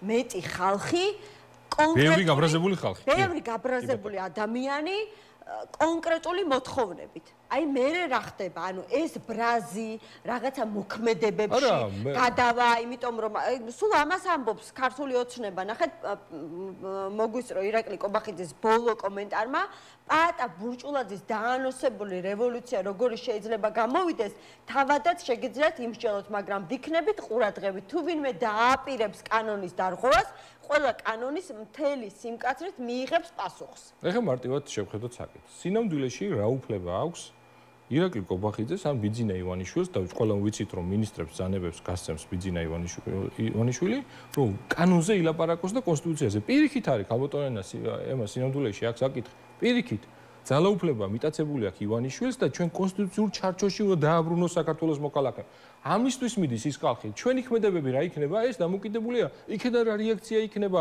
როგორ შეხვდებიან ხალხის მოთხოვნას ჩვენ ხო არ გვინახია სინამდვილეში გაბრაზებული 100,000 და მეტი ადამიანის მოსვლის შემთხვევაში თუ შეიძლება ვწდები და ეგ არის ჩემი მოლოდინი რა რეაქცია აქვს სინამდვილეში ივანიშვილი ჩვენ მართლა არ ვიცი თუ ის რეაქცია იქნება რაც ქონდა ხოლმე და ხალხზე აღმართავს ხელს რა თქმა უნდა ეხა ხალხის არის ეს ქვეყანა და არა ივანიშვილის და მე დარწმუნებული ვარ არავინ არ აპირებს სახში გამოგცევას. ამაში დარწმუნებული ვარ. დანარჩენს რა ვიცი, სიტუაცია გვიჩვენებს, ჩვენ მივდივართ ჩვიდობიანად, ჩვენ მივდივართ იმისთვის, რომ ხალხმა როგორც კონსტიტუციაში წერია, ხელისუფლების მთავარმა წყარომ დაიბრუნოს. ისევ არაფერს არ ამბობთ. არა, შეგრებულად არ ამბობ. რაში შეიძლება რეალიზდეს მესმის კარგი ინახავთ ხო საიდუმლოდ. არ ვინახავ საიდუმლოდ, რატო ვინახავ საიდუმლოდ? აი იგივე ხუხას არა, რას ვიმალავთ, ეხლა რაღაცა თვითონ იციან და დაუჯერო სუსმა არის ის რა საპირებენ. ჩვენ შეიძლება მეტიც ვიციან ორგანიზატორებმა, შეიძლება ისიც იციან, რომ სუსი რას აპირებს და სადრისი დალაგებას აპირებს. ესეც იცის შეიძლება ვიღაცამ, მაგრამ ამაზე ხო არ არის, ეხლა ეგ კი არ არის მთავარი. ჩვენ გამოცდილებად აგროვდა ძალიან ბევრი პატარა ბავშვები არა ვართ. ეხლა ხუთაშვილმა ძალიან კარგად იცის და ვინც ამას ლაპარაკობს. გამოცდილება ნახეთ, ანუ შესაძლებელია, აი სწორედ აი ამ ძალიან ცუდი, ჩვენთვის ცუდი, ხალხისთვის ცუდი გამოცდილების შემდეგ ქართულმა ოცნებამ მას დაქვემდებარებულმა ძალოვანებმა ჭკუა იხმარონ უშუალო კონფრონტაციაში არ შევიდნენ მოსახლეობასთან, მაგრამ გაამაგრონ სახელმწიფო უწყებების აი დაცვა და იქ თუ ვინმე შეეცდება სახელმწიფო უწყებაში ძალისმიერი მეთოდებით შესვლას, მაშინ კონდეთ უკვე საპასუხო სამართლებრივი რეაგირება. აქ არის ლაპარაკი იმაზე, რომ მოусმინონ, მოსმენილი იქნას ხალხის ხმა, შესმენილი იქნას ხალხის ხმა. ეს როგორ გამოიხატება რა ფორმაში და გადაწყვეტილების მიმღებ რომელიც ცენტრთან მოუნდება იმ დღეს ადამიანებს მისვლა ამ ეს გამოჩნდება სიტუაციის და ვითარების მიხედვით არავინ არ იფიქროს ეხლა პატარა ბავშვები ვიყავთ ჩვენ არ ვიცით არ გვინახია ის 5,000 კაცი როგორ არის განლაგებული არ ვიცით ბიძინა ივანიშვილის რეაქცია როცა ხედავს ხალხს და რა ვიცი მე ნერვები არა აქვს მტკიცე სინამდვილეში ქართულოცნებად მე რამდენჯერმე ვნახე რომ შვიდობიანი ახალგაზრდები იდგნენ დროშებით და ისე დაიწყო დარბევა რომ აზე ვერ მოვიდა ვერც ახალგაზრდა და ჩვენ რა გქონდა დასარბევი საერთოდ პირიქით დიალოგს და ლაპარაკს ითხოვდა ხალხი რამდენჯერმე შევსრები ვარ ესეთ ფაქტს ამ გეგმაზე ეს გეგმაზე მოწოლა ასე დავარქმევა ხდება იმის გამო რომ ანუ ვიღაცამ თუ რა გეგმა უნდა ეხლა გეგმა როც მედოს აგერ პლან ბარბაროსა მაინც ხო არ მოყვები აქ ამ ხო მესმის ანუ იქვე ადგილზე გაკეთდება კონკრეტული სიტუაციის მიხედვით მოწოდებები ანუ სიტუაცია რაზე უნდა იყოს კიდევ დამოკიდებული არა გეტყვი რა ბევრ რამეზეა დამოკიდებული პირველი არის დამოკიდებული ხალხის რაოდენობაზე მეორე არის ხალხის მიერ მიღებულ გადაწყვეტილებებზე იმ დღეს ესეც ძალიან მნიშვნელოვანი არის ასევე და ხელისუფლების რეაქციაზე და ეხლა იმდენი ფაქტორი ჩამოთვალე მე რომელიც ახლა გათვლა და გეგმა A B C ერთი რამე შემიძლია დავაჯერო ყველა ჩვენი მხრიდან და ორგანიზატორების მხრიდან არანაირი ძალადობრივი და ანტიკონსტიტუციის საწინააღმდეგო არ არის პირიქით ჩვენი ამოცანა არის ივანიშვილის უზურპატორი ივანიშვილის მიერ მიტაცებული ძალაუფლება დავაბრუნოთ კონსტიტუციურ ჩარჩოში ამას ნახავთ ძალიან საინტერესო პროცესია მე თავიდან პირდაპირ გეტყვი ლევანმა ჩემი მეგობარია ლევან ხაბეიშვილი ამ ყველაფერთან ერთად როცა გამოაცხადა ეს და თქვა 4 მეც ისე მეგონა რომ აი 4-ია და ერთ-ერთი თარიღი იქნება მაგრამ მისმა ამ გულიანმა და ასე გურწმელმა ლაპარაკმა რომ მე ვიქნები წინ მე ხო ვერ იქნება ხაბეიშვილი ბუნებრივია ვერ იქნება მაგრამ მაინც წინ არის იმიტომ რომ ყველაზე პირველი დაიჭირეს პოლიტიკოსები ვინც მხარს უჭერენ 4 ოქტომბერს მათ შორის გიორგი ვაშაძის არაერთი წელი ერთი რამე არის ალბათ 4-ით ბევრი ვიყო ერთ რამეში გეთანხმებით არსებობს ბევრი პარკეტის ასე თქვა თუ ქართულად როგორ არის პოლიტიკოსები ასე თქვა და ეს პროცესები ქუჩა არის ძალიან კარგი საშუალება იმისთვის რომ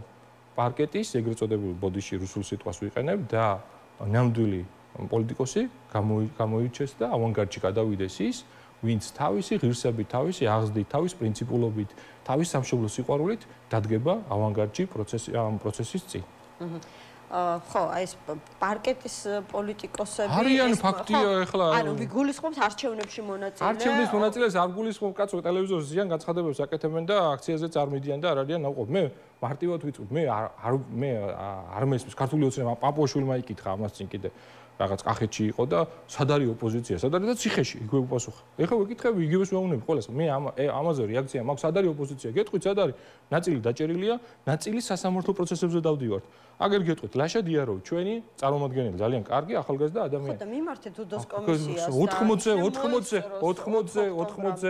თუ გარეთ უფრო უღირს რაღაცა ეგ კომისიას და ხელისუფლებას რო ვეცნო ჩვენ მაშინ კომისიაზეც მივიდოდით. ლაშას ამბობს გიყვები და ასია უამრავი ადამიანი. ჩემ თავზე არ მოყვება. არა, უამრავს გიყვები. დამასულებელი ამ კონკრეტულ შემთხვევაში. ასე ადვილი არ არის. ადვილი არის. პატა, მაგრამ არა, სხვა რამეს გიყვები რა. პოლიტიკოსები თქვენ სადუბრო გჭირდებათ ბრძოლის წინახაზზე თუ ციხეში, მაგრამ აი პრინციპული პოზიციის ერთგული.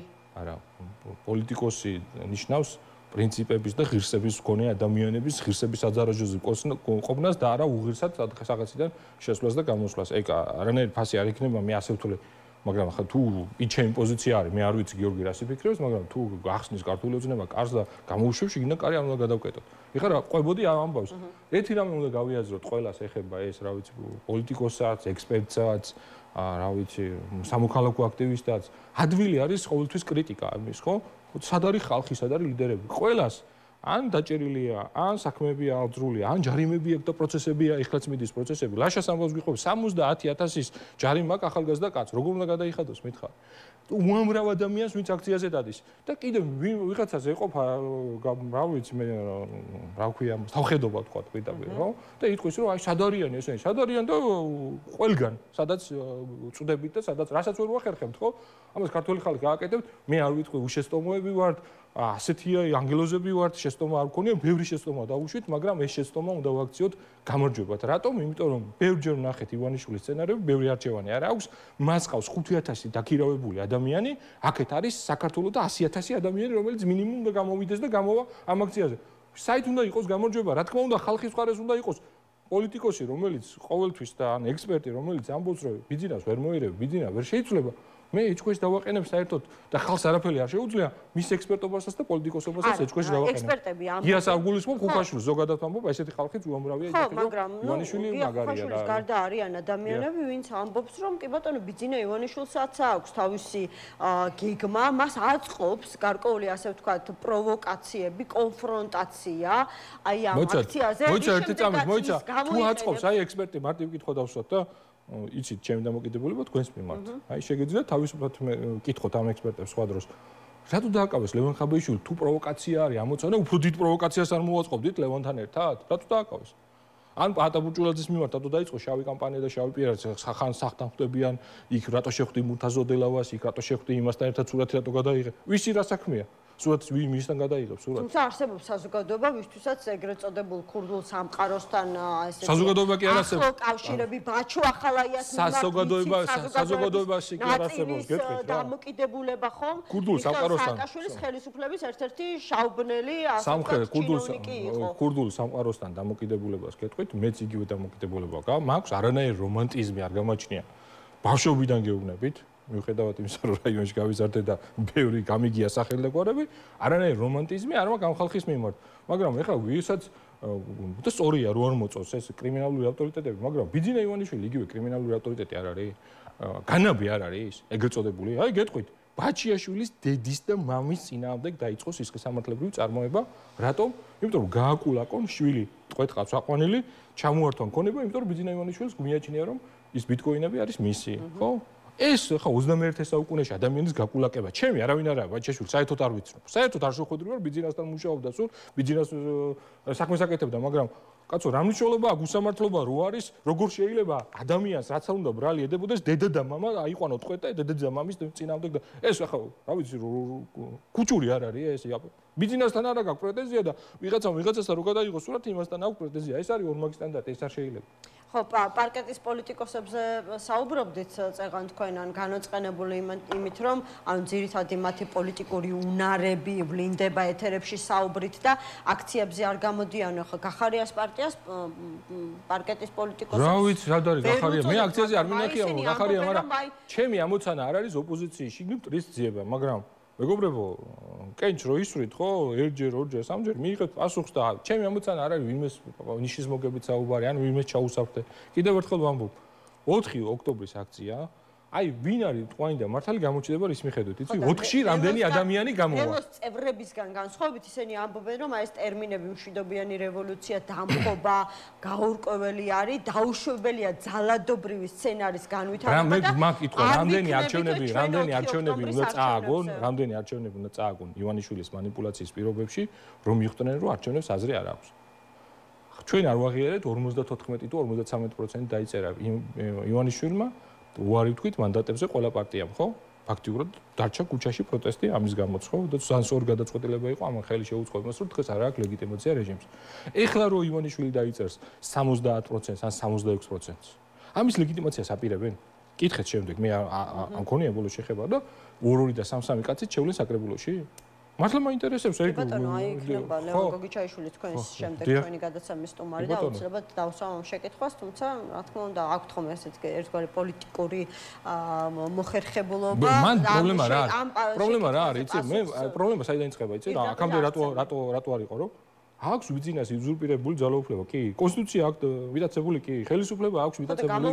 კი, ძალაუფლება, გამოგლიჯოთ რა უნდა გამოგლიჯოთ? რა უნდა გამოგლიჯოთ? საკუთარ პოლიტიკურ აი 66% რო დაიწერს ახლა და 70%. თუნდაც ერთი კანდიდატის გარშემო გაერთიანებული. რა, მე პრობლემა არც ერთ კანდიდატზე არ მქონდა, არც იმ ქუჩის პროტესტი არ მაქვს პრობლემა. არც მისულა საქმე, მაგრამ ყვებოდა 2 საიდუმლო შეხვედრა გაიმართა თურმე ოპოზიციის შიგნით მრგვალ მაგიდაზე და ვერანაირად ვერ მოხერხდა ეგრეთ წოდებული ოლიმპიადაზე ხო არ ვართ. თავარი მონაწილეობა კი არ არის, ემა. თავარი არის იმ მიზეზების, რაც არჩევნები მას აზრი დაუკარგა, იმ მიზეზების აღმოფრვა და თუ ის მიზეზები არ არის აღმოფრვილი, ვინმე მითხრას როგორ იმარჯვებენ? აგერ მოვა 4, არჩევნებიც იქნება. 4 მოვა აგერ ახლა რამდენი მოვა ხალხი?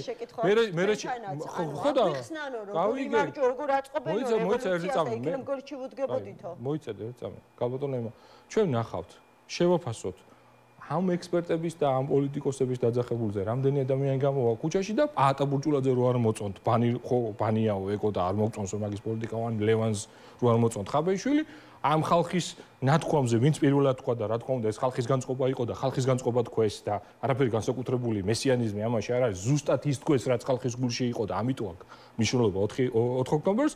ნახავთ აქ რამდენი ადამიანი გამოვა, რა იქნება? მე ყველა შემთხვევაში მიმაჩნია რომ 4 ოქტომბერი იქნება გარდამტეხი დღე და თარიღი საქართველოს ისტორიაში და მოვალ აგერ 5-ში თქვენთან ერთად. კი ბატონო, აუცილებლად, რა ვიცი, 4-შივე გელოდებით თუ კი გვექნება შესაძლებლობა რომ ჩაქრთოთ, იმიტომ რომ ძალიან საინტერესოა. თავარია მოვიდეთ ბევრი, რატომ უნდა მოვიდეთ ბევრი? აი მაგალითს ვიტყვი, აი რატომ უნდა მოვიდეთ ბევრი? აი თქვათ 100 კაცი ვარ და ერთი წონა უნდა ავწიოთ, ხო? მაშინ გვიწევს 1000 კილოს აწევა. მაგრამ თუ მოვალთ 20 კაცი, მოგვიწევს 50 აწევა. შეიძლება ყველამ 50 ვერ ავწიოთ. რა შედეგი იქნება დამოკიდებულია ჩვენს რაოდენობაზე. ამიტომ მოვუყევ ეს მაგალითი. ბევრი იქნებით, მოგვიწევს ცოტა საწევა და მეტის გაკეთება. საარჩევნო პროცესს ხელს არ შეუშლით? აი ეს საარჩევნო პროცესს ახლა ჩვენ არც ვაღიარებთ არჩევნებად და არც მიგვაჩნია ეს რამე სპეცოპერაცია ჩვენებრივი. არ აღიარება ერთია, მაგრამ ანუ რეალურად, ფიზიკურად იმ დღეს არის საარჩევნო პროცესი, რომელშიც ქართულ ოცნებასთან ერთად თქვენი ყოფილი კოლეგა, ოპოზიციონერები, ან შეიძლება მოქმედი კოლეგაც, არ ვიცი, თქვენ თუ პრეტენზია კიდევ ერთხელ თავს შევიკავებთ. ანუ შეუშლით შევიკავებთ თავს საარჩევნო პროცესს ხელს, იმიტომ რომ არსებობდა ეს მოლოდინებიც ცალკეული პოლიტიკოსების მხრიდან, არჩევნებში მონაწილე პოლიტიკოსებს ვგულისხმობ, რომ აი რეგიონებიდან სპეციალურად ჩამოყავთ ხალხი, მათი მობილიზება ხდება, რომ რაღაცნაირად მოხდეს დაპირისპირება და ხელი შეუშალონ საარჩევნო პროცესს. შედის ეს თქვენს გეგმებში, გარდა იმისა, რომ საერთოდ არ ვაღიარებთ არჩევნებს, საერთოდ არ მიგვაჩნია რომ რამე პროცესი ხდება. ჩვენ ხალხს ვეპატიჟებით, უბრალოდ ორგანიზატორები ვეპატიჟებიან და მე არ ვემიჯნები ამას. ვეპატიჟებიან 4 საათზე, მივიდეთ და ყველამ ქართველმა პატიოსნად დავიცვათ ჩვენი წილი საქართველო. აი ეს არის ჩემი მოწოდება. ხო, მაგრამ მაინც არ გამეცით შეკითხვაზე პასუხი, ხელს შეუშლით თუ არა საარჩევნო. არა, რანაირად შეუშალოთ ხელი, არ ვაპირებ საერთოდ არც ერთ საარჩევნო უბანთან გავლასაც კი. აი თუნდაც მოწოდებებით, რომ ხალხნო დღეს ყველა მოდის ჩვენთან და არავინ არ მიხვიდეთ არჩევნებზე. ნუ ეხლა რა ვიცი ამას გამეორება უნდა ჩვენ არ ვაღიარებთ ამას არჩევნებად ეს არის სპეცოპერაცია და ჩვენმა მომხრეებმა მაგალითად სტრატეგია აღმაშენებლის იცის რომ უნდა მოვიდეს 4-ში 4 საათზე ეროვნულ კრებაზე. კი ბატონო, ანუ თქვენც ასე ვთქვათ აღიარებთ ეროვნულ კრებას და ამ ეროვნული კრების შედეგებს. ნუ ასე ქვია ორგანიზატორების მხრიდან და მეც ძალიან მომწონს შემადგენლობა მაინც თუ გაგაცნეს. ტექნიკურ შეთაურობას და ყველაფერს ხალხი წყვეტს ამაზე საერთოდ თანამდებობების განაწილებაზე არ არის. ლაპარაკი საერთოდ არ მიმაჩნია. იქვე თუ უნდა მოხდეს რაღაცა კანდიდატების განხილვა, ეს ძალიან დიდ დროს წაიღებს. არანაირ კანდიდატების განხილვას და თანამდებობების განაწილებას არავინ არ აპირებს, მით უმეტეს ცოცხალი დათვის ტყავის განაწილებას არ ვაპირებთ. მადლობა, პაატა მანჯგალაძე, სტრატეგია აღმაშენებლის ერთ-ერთი ლიდერი იყო დღეს ჩვენი გადაცემის სტუმარი. როგორია მოლოდინები ქართული ოცნების მხრიდან არჩევნებთან დაკავშირებით? მოკლედ, ირაკლი კობახიძე ასეთ რამეს ამბობს, რომ ოპოზიციამ თავისი ტაქტიკით ძალიან გაგვიოლა საქმე. იდეალური სურათი დაალაგდა ჩვენთვის, ამიტომ ძალიან მარტივად ვიგებთ 64-ვე მუნიციპალიტეტში. ისამით გორბის კვლევებს გამოეხმაურა, რომლის თანახმადაც ქართულ ოცნებას მართლაც ასე ვთქვათ შთამბეჭდავი შედეგი აქვს ამ კვლევების მიხედვით, როგორც პარტიას, ასევე მათ მერობის კანდიდატს. ლევან გოგიჩაიშვილთან პარტია გახარია საქართველოს ერთ-ერთ ლიდერთან უნდა გადავიდეთ. მოგესალმებით ბატონ ლევან, მადლობა გადაცემაში მონაწილეობისთვის. თუ გქონდათ შესაძლებლობა აი ამ კვლევის შედეგებისთვის შეგევლოთ, გადაგეხედათ, თვალი შეგევლოთ და აი რას უპასუხებდით ირაკლი კობახიძეს, რომელიც დარწმუნებულია, რომ 64-ვე მუნიციპალიტეტში დიდი უპირატესობით გიგებს. სხვა შორის ამასვე ამბობენ თქვენი კოლეგა ოპოზიციონერებიც, ვინც ბოიკოტი გამოუცხადა ამ არჩევნებს. მოგესალმებით, რა თქმა უნდა, ამოცანა ვთქვათ ბოიკოტის მომხრეებმა, რა თქმა უნდა, ქართულ ოცნებას ამოცანა გაუვიოლეს, როდესაც ისინი ეუნებიან ადამიანებს არჩევნებზე არ მიხვიდე. მაგალითად ეუნებიან ბათუმელებს, მე ხა ბათუმში ვარ და ბათუმელებს ეუნებიან არ მიხვიდე ბათუმში, სადაც ადამიანები, რომლებმაც მიიღეს ვთქვათ 24-ში არჩევნებში მონაწილეობა, ის ხალხი რომ მოვიდეს, გოჩა გუგუნავა გახდება ბათუმის მერი. ქართული ოცნება ბათუმს ვერ მოიგებს. გამორიცხული არის. მაგრამ რა თქმა უნდა, ეს ადამიანები ნაციონალურობა უიოლებს ქართულ ოცნებას ამ იმედებს აძლევს და უკვე მეორე არჩევნები არის თვითმმართველობის, როდესაც პირველი იყო 21-ში, როდესაც სააკაშვილი ჩამოიყვანეს და ახლა არის ის, როდესაც ფაქტობრივად წაგებული დიდი ქალაქები მისცეს თქვათ იმის შვება, რომ თქვათ რაღაცა შანსი გაუჩნდა ქართულ ოცნებას, რადგან ეს პროცენტის თემა არის, ხო, ეხლა ადამიანს ვარ მოდის შესაბამისად ქართული ოცნების პროცენტი უნივერსიტეტად იზრდება. თქვენ როგორ ფიქრობთ, ბატონო, შეგნებულად აკეთებს ამას ოპოზიცია, რომელიც ამომრჩეველს მოუწოდებს, რომ არ მივიდნენ საარჩევნო უბანზე, თუ აი მაგალითად უბრალოდ ეს მათ პოლიტიკურ დღის წესრიგს ემთხვევა, მათ თავისი ინტერესი აქვთ, რომ აქციაზე მიიყვანონ რაც შეიძლება მეტი ადამიანი და სწორედ ასე გამოდის. აქ ორი მომენტი არის, ან სიბრიყვე, ან მავნებლობა, ორივე შემთხვევაში ნეგატიური კონტექსტი არის. მაგრამ აი ბათუმის მაგალითზე ვამბობ, რა თქმა უნდა, ეხლა შენ როდესაც ეუბნები ადამიანს არ მიხვედი არჩევნებზე და უნდა გახდეს პირობითად ვამბობ იმ ხმებში, რაც აქვს ქართულ ოცნებას, რაღაც ხმები აქვს, ხო, ბუნებრივია. და როდესაც ეუბნები ძალიან დიდ რაოდენობით ადამიანს არ მიხვიდე და გინდა რომ ისევ დარჩეს მაგალითად ბათუმში ისევ ის კორუფცია, ის ჭაობი, რაღაც ფულის კეთება თბილისიდან მოხვეული თავზე კანდიდატი, ხო? აქეთ მხარეს არის გოჩა გუგუნავა, ბათუმელი. ბათუმის ცხოვრებით რო ცხოვრობს ადამიანი და მეორე მხარეს არის ადამიანი, რომელსაც, მადლობა რომ რაღაცა გაგახსენდით და ჩამოყავართ და მე თქვენ იმედებს არ გაგიცრუებთ, რომ რაღაცა რასაც მეტყვით ყველაფერზე ხელს მოგიწევთ, გერგეზე ხელს მოგიწევთ, კოეფიციენტზე ხელს მოგიწევთ და ის ჭაობი ფულისკეთების გაგრძელდება. როდესაც თბილისიდან ეუბნებიან, ვინ უნდა იყოს ბათუმის მერი, და როცა აქეთ ამ მხარეს არის ბათუმელი კაცი, ამ ქალაქზე შეყვარებული, ამ ქალაქის ცხოვრებით ცხოვრობს ეს ადამიანი და ამ დროს შენ ეუბნები ბათუმელს, რომ არ მივიდეს და მხარი არ დაუჭიროს გოჩა გუგუნავას. რა თქმა უნდა, ეს მავნებლობაა და გინდა რომ ისევ ბათუმმა რაღაცნაირად აი ამ მოცემულობაში ბათუმს ყავდეს თბილისიდან დანიშნული ადამიანი, რომელიც მხოლოდ მოემსახურება რაღაცა კორუფციულ ინტერესს და არანაირი სხვა ემოციური ბმა ამ ადამიანს არ ექნება ქალაქთან, დაურეკავენ და ეტყვიან, რომ ის ბიზინა ივანიშვილის მისმა კაცი მოვა, ტენდერი მიეცი, იქ რაღაცა კალაძეს ნათესავი მოვა, მაკაცი მოვა, კორპუსის მშენებლობის მემართვა მიეცი და აქეთ მხარეს დგას კაცი, რომელიც იქნება დამოუკიდებელი, რომელსაც ვერავინ ვერ დაურეკავს თბილისი და ეთქვის ან ეს გააკეთე და ან ეს გააკეთე, ეს კაცი ყოველთვის გააკეთებს ბათუმის და ბათუმელების საქმეს. ეს მოცემულობა არის და როდესაც აი ამ მოცემულობაში ადამიანებს ეუბნები, რომ აი არჩევნებზე არ მიხვიდე, კიდევ ერთხელ ვამბობ, არის ორი მოცემულობა. მე არაფერს არ ვაბრალებ, საზოგადოებამ თვითონ გადაწყვეტოს. ეს არის ან სიბრიყვე, ან მავნებლობა. ორივე შემთხვევაში არის ნეგატიური მოცემულობა და ნეგატიური კონტექსტი. მაგრამ ძალიან ბევრი ხელისშემშლელი ფაქტორი გამოდის ამ არჩევნებზე, სხვა არჩევნებისგან განსხვავებით, ხომ? აი მათ შორის გულისხმობ 4 ოქტომბერს დაანონსებულ მასშტაბურ პროტესტს, მშვიდობიან რევოლუციას ამ კონკრეტულ შემთხვევაში. აი კითხვაც დაგიტოვათ პაატა მანჯგალაძემ, რომ აი კითხეთო არჩევნებში მონაწილე პარტიებსო, ქართული ოცნებაო ძალიან ესეთ მწირე შედეგს რომ დაუწერსო ოპოზიციებს მზად არიანო რომ აღიარონ ის შედეგიო. აი გორბის დღევანდელი კვლევები ცხადყოფს რომ ჯამში მე მგონი 20%-ზე მეტს ვერც აგროვებთ ორი პარტია ერთად. მოდით გორბის კვლევები ჩვენ გვახსოვს. დიახ. როდესაც 2% დაგვიწერა გორბიმ და საბოლოო შედეგში თქვა ჩვენ რეალურ ხმებში სხვა შედეგი დადგა, ხო? სამჯერ მეტი ხმავი, სამხა გორბის რაც წერს, აქ ამას არ აქვს მნიშვნელობა. მაგრამ ადამიანებს, რომლებიც ეუბნებიან წაგებულ ქალაქებზე არ მიხვიდეთ არჩევნებზე, მე მათთან საღაზოს ვერ ვისაუბრებ.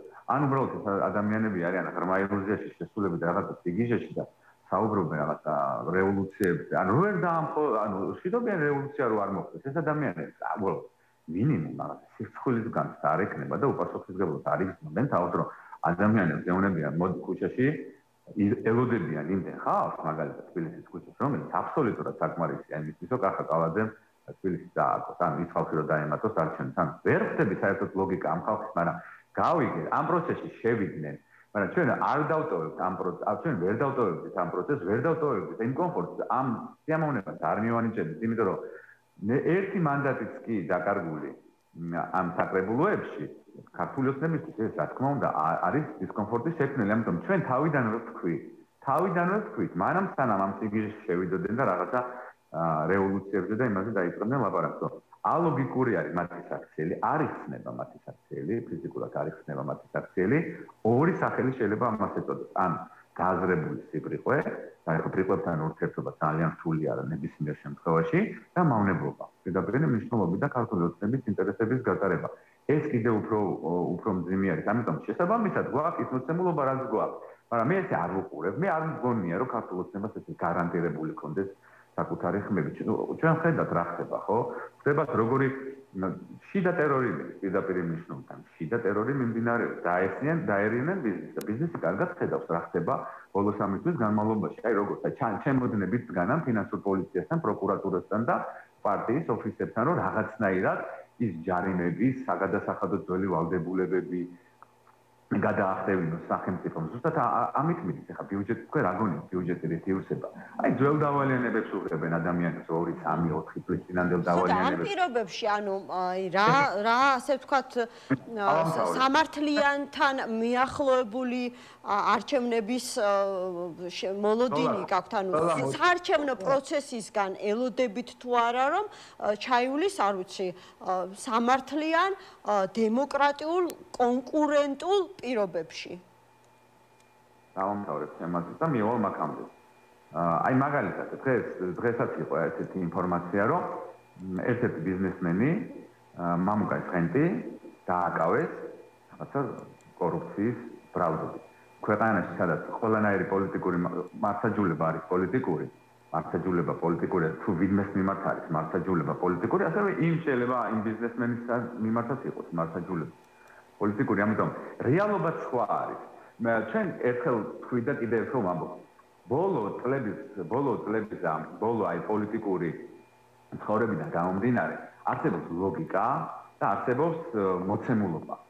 როდესაც პარტიას აქვს 40%, რა თქმა უნდა, მას შეუძლია იზალადოს არჩევნებზე და სხვადასხვა მანქანებით, აი რაც გააკეთეს მაგალითად, 10% დაიწეროს, მაგრამ თუ როდესაც პარტიის რეიტინგი ჩამოდის 25%-ის ქვემოთ და 30%-ის ქვემოთ სtildeება, ფაქტობრივად შეუძლებელია იმგვარი манипуляცია, რომელიც გამარჯვებისთვის იყოს გადამწყვეტი.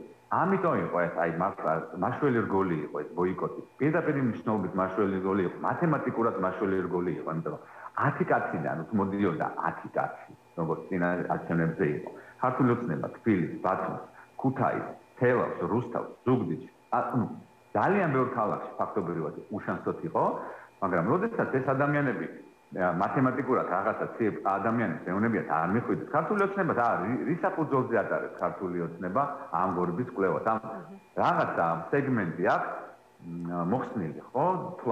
თვლიდან, აი პირობითაც ვამბობ, ნაციონალური მოძრაობის 400,000 ხმას არ თვლის. ნუ ორივეს ერთად აღება. აი ხა წარმოგიდგენიათ ეს 400,000 ადამიანი რომ მოვიდეს არჩევნებზე. ხოლმე რადიკალურად იცვლება სურათი ქართული ოცნებისთვისაც და მოცემულობისთვისაც.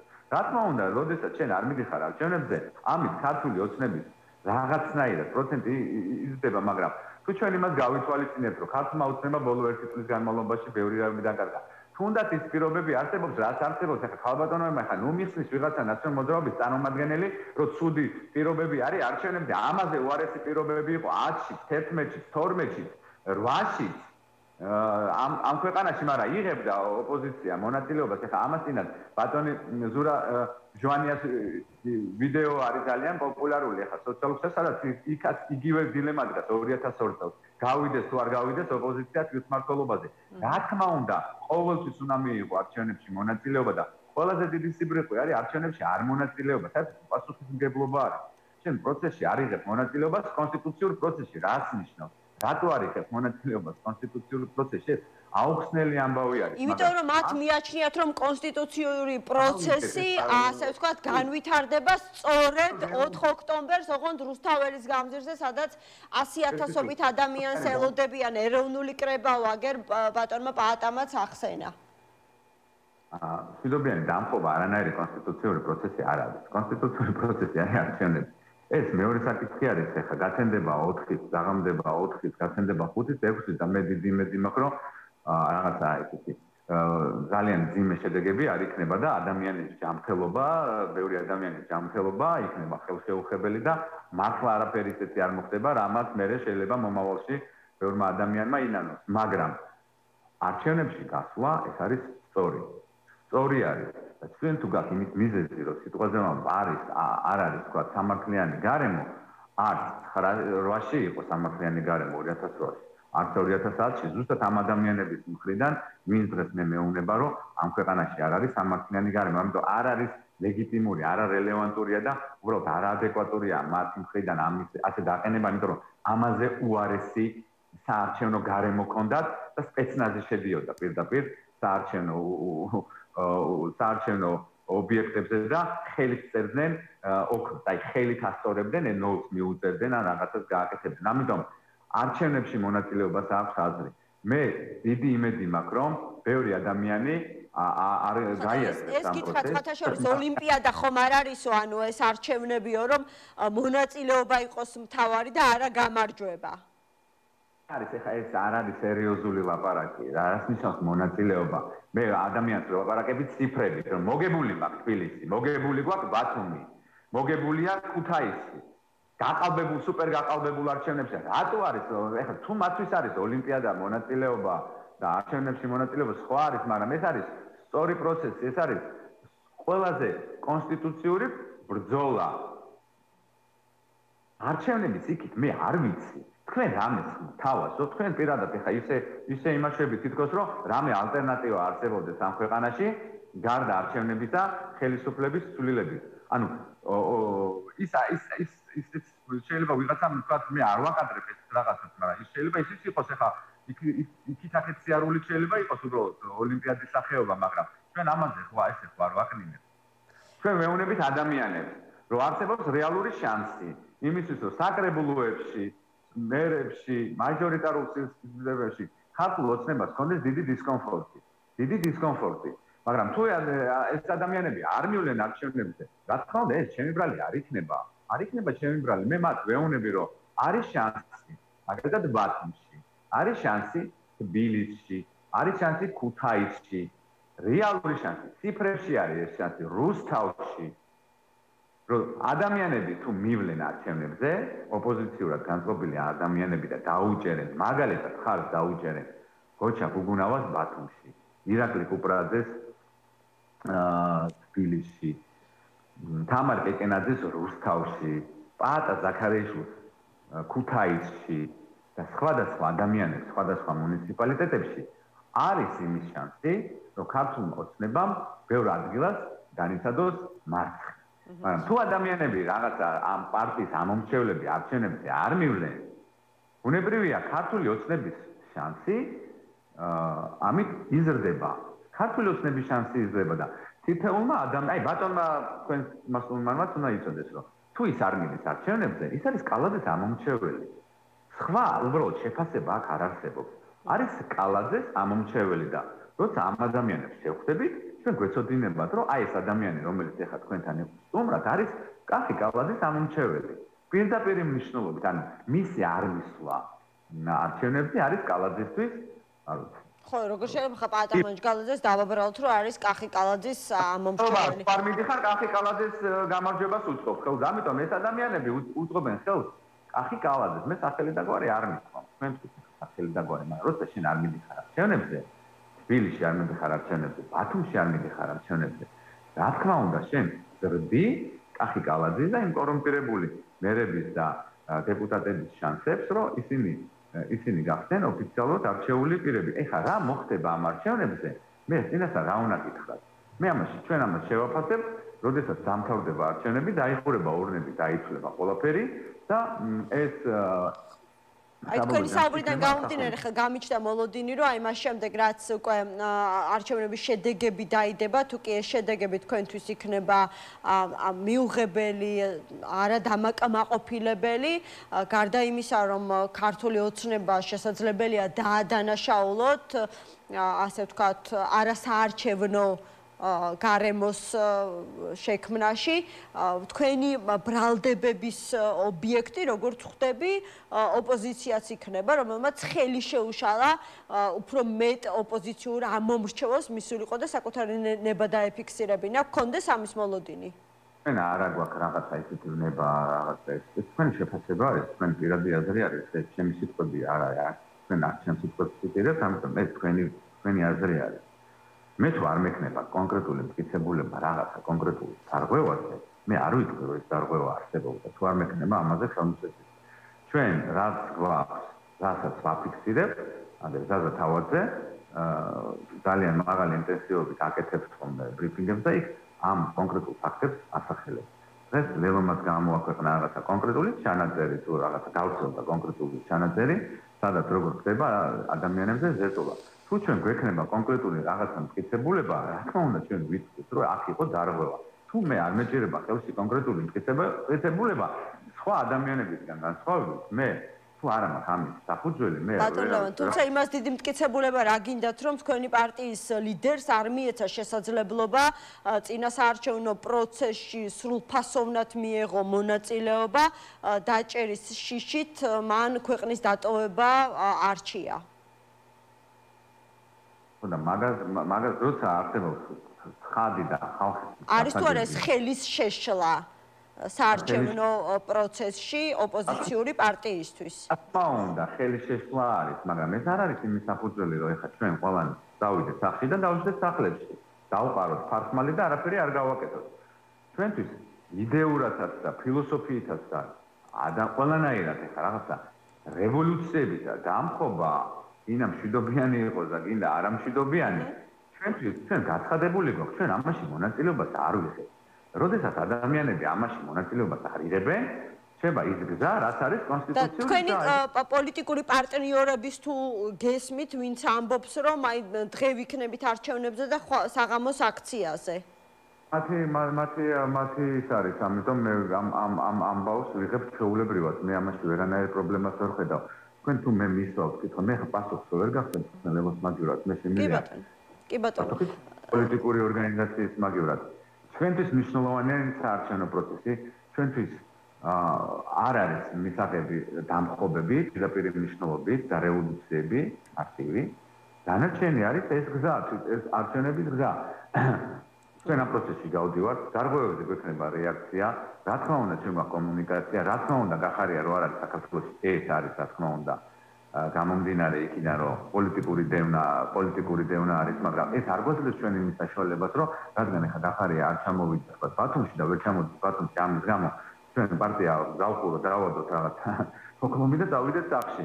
ზუსტად გახარიასთან გამომდინარე არის ის, რომ ეს ადამიანის გუნდი იბრძვის, გოჩა გოგუნავა იბრძვის, პატა ზაქარიაშვილი იბრძვის, თამარ კეკენაძე იბრძვის, ის ხალხი იბრძვის, ვინც ამ პროცესში არის ჩართული, გახარიას პარტიის წევრები არიან. ამიტომ ჩვენ ასე ვუყურებთ ამ ამბავს. ჩვენ ასე ვუდგებით, ჩვენ ფიქრობთ, რომ ასე არის სწორი, ჩვენ არავის არ ვაკრიტიკებთ, მაგრამ ვამბობთ ფაქტს. თუ ადამიანი არ მოდის არჩევნებზე, ის ეხმარება კახალ კალაძეს გამარჯვებაში. ძალიან ლოგიკური არის. ძალიან ლოგიკურია. კი ბატონო, და ბოლოს მინდა გკითხოთ, აი თქვენ თქვით, რომ ვიგებთო ჩვენ თუ ამომრჩეველი მივა, თბილისსაც ვიგებთო, ანუ თბილისის მოგების შემთხვევაში გახარიას დაბრუნების საკითხი დადგება თუ არა დღის წესრიგში, თუ მაგალითად მაინც და მაინც ცენტრალურ დონეზე ხელისუფლების შეცვლა არის საჭირო იმისათვის, რომ თქვენმა პოლიტიკურმა ლიდერმა იფიქროს დაბრუნდეს და მესმის დისტანციურად ის ჩართული არის პარტიის მართვის პროცესში, მაგრამ ეს რა თქმა უნდა ვერ შეედრება რეალურად პოლიტიკურ პროცესში მონაწილეობას. თბილისის ჩვენ როდესაც ამ ადამიანებს სანამ ეს ისტერია დაიწყებოდა ბოიკოტთან დაკავშირებით, როდესაც შევთავაზეთ, რომ გავიდეთ არჩევნებზე და საერთო კანდიდატი თბილისში, საერთო კანდიდატები სხვადასხვა ქალაქებში, ეს იყო ყველაზე ახლო გზა ვადამდელ არჩევნებამდე. თბილისში გამარჯვება და ქალაქებში გამარჯვება უბრალოდ ისეთ პოლიტიკურ კრიზისს ქმნიდა ქართული ოცნებისთვის, რომ უბრალოდ იძულებულები გახდებოდა რაღაცა პერიოდის განმავლობაში ამ ქვეყანაში დანიშნულიყო ვადამდელი საპარლამენტო არჩევნები. რა თქმა უნდა, თვითმმართველობის ამ ქალაქებში წარმატება იყო გადადგმული ნაბიჯი ვადამდელი საპარლამენტო არჩევნების თარიღის მოახლოებისკენ. ეს რა თქმა უნდა, ეს მოცემულობა ამას ართულებს ამ პროცესს, მაგრამ ეს პოლიტიკური პროცესი არის, ჩვენ ხო არ ვაპირებთ ამ პოლიტიკური პროცესიდან გასვლას. ამიტომ გავყვებით ჩვენ ამ პოლიტიკურ პროცესს და რა თქმა უნდა, საბოლოო ჯამში მე მაინც დარწმუნებული ვარ, რომ აქამდე მივალ, რომ ქართული ოცნება იძულებული იქნება სხვადასხვა მოცემულობიდან გამომდინარე, როგორც შიდა, ასევე გარე ფაქტორებიდან გამომდინარე, მივიდეს ვადამდელ არჩევნებამდე, მაგრამ იქ ვართ ახლა სადაც აქ ვართ. ვისი ბრალია?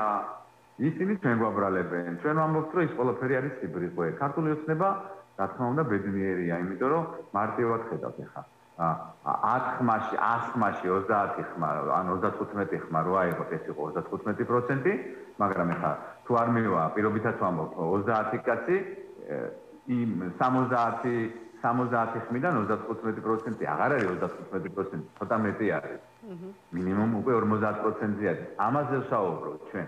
ციფრებზე ვსაუბრობ და არჩევნები ციფრები არის. სხვა ვინმე თუ გონია რომ ციფრებს არა აქვს მნიშვნელობა, ყოველთვის მან არის ის არჩევნები, ანუ 100 მისულიდან 35 ხმა ქართული ოცნების იყო 35%, მაგრამ 70 მისულიდან უკვე 50% არის. ამას ვსაუბრობ, ამის ახსნა გვინდა ჩვენ იმ ადამიანებისთვის და ჩვენ იმას კი არ ვამბობთ, რომ ეხა მათ მომავალში სხვა პარტიების მხარდაჭერა შეწყვეტონ, მაგრამ ლოგიკური იქნება იმ პარტიებს, რომლებიც მათ ურჩევენ, რომ არჩევნებზე არ მივიდნენ, ამ შემთხვევაში არ დაუჭერონ და მივიდნენ არჩევნებზე. არა, ჩვენ უმოგვცემენ ხმას, უბრალოდ მივიდნენ და მიმსვლელთა რაოდენობა გაზარდონ, რომ ქართულ ოცნებას ამ ციფრებით არ მიეცეს ადვილი გამარჯვების შესაძლებლობა. მე არ მინდა ვინმე მოვიდეს არჩევნებზე და გინდა თუ არა მე დამიჭიროს. ხარი, გათხოვნა კარგი იქნება, მაგრამ ის რომ მივა არჩევნებზე, ქართულ ოცნებას ბუნებრივად ექნება პრობლემა მართებაში. მადლობა ლევან გოგიჩაიშვილს, პარტია გახარია საქართველოსთვის ერთ-ერთი ლიდერი იყო დღევანდელი გადაცემის ბოლო სტუმარი, სულ ეს იყო ამ დროისთვის. ჩვენ ერთმანეთს შევხვდებით ხვალ კიდევ პალტრენიუსის ეთერში 13 საათზე გადაცემაში საქმე დროებით.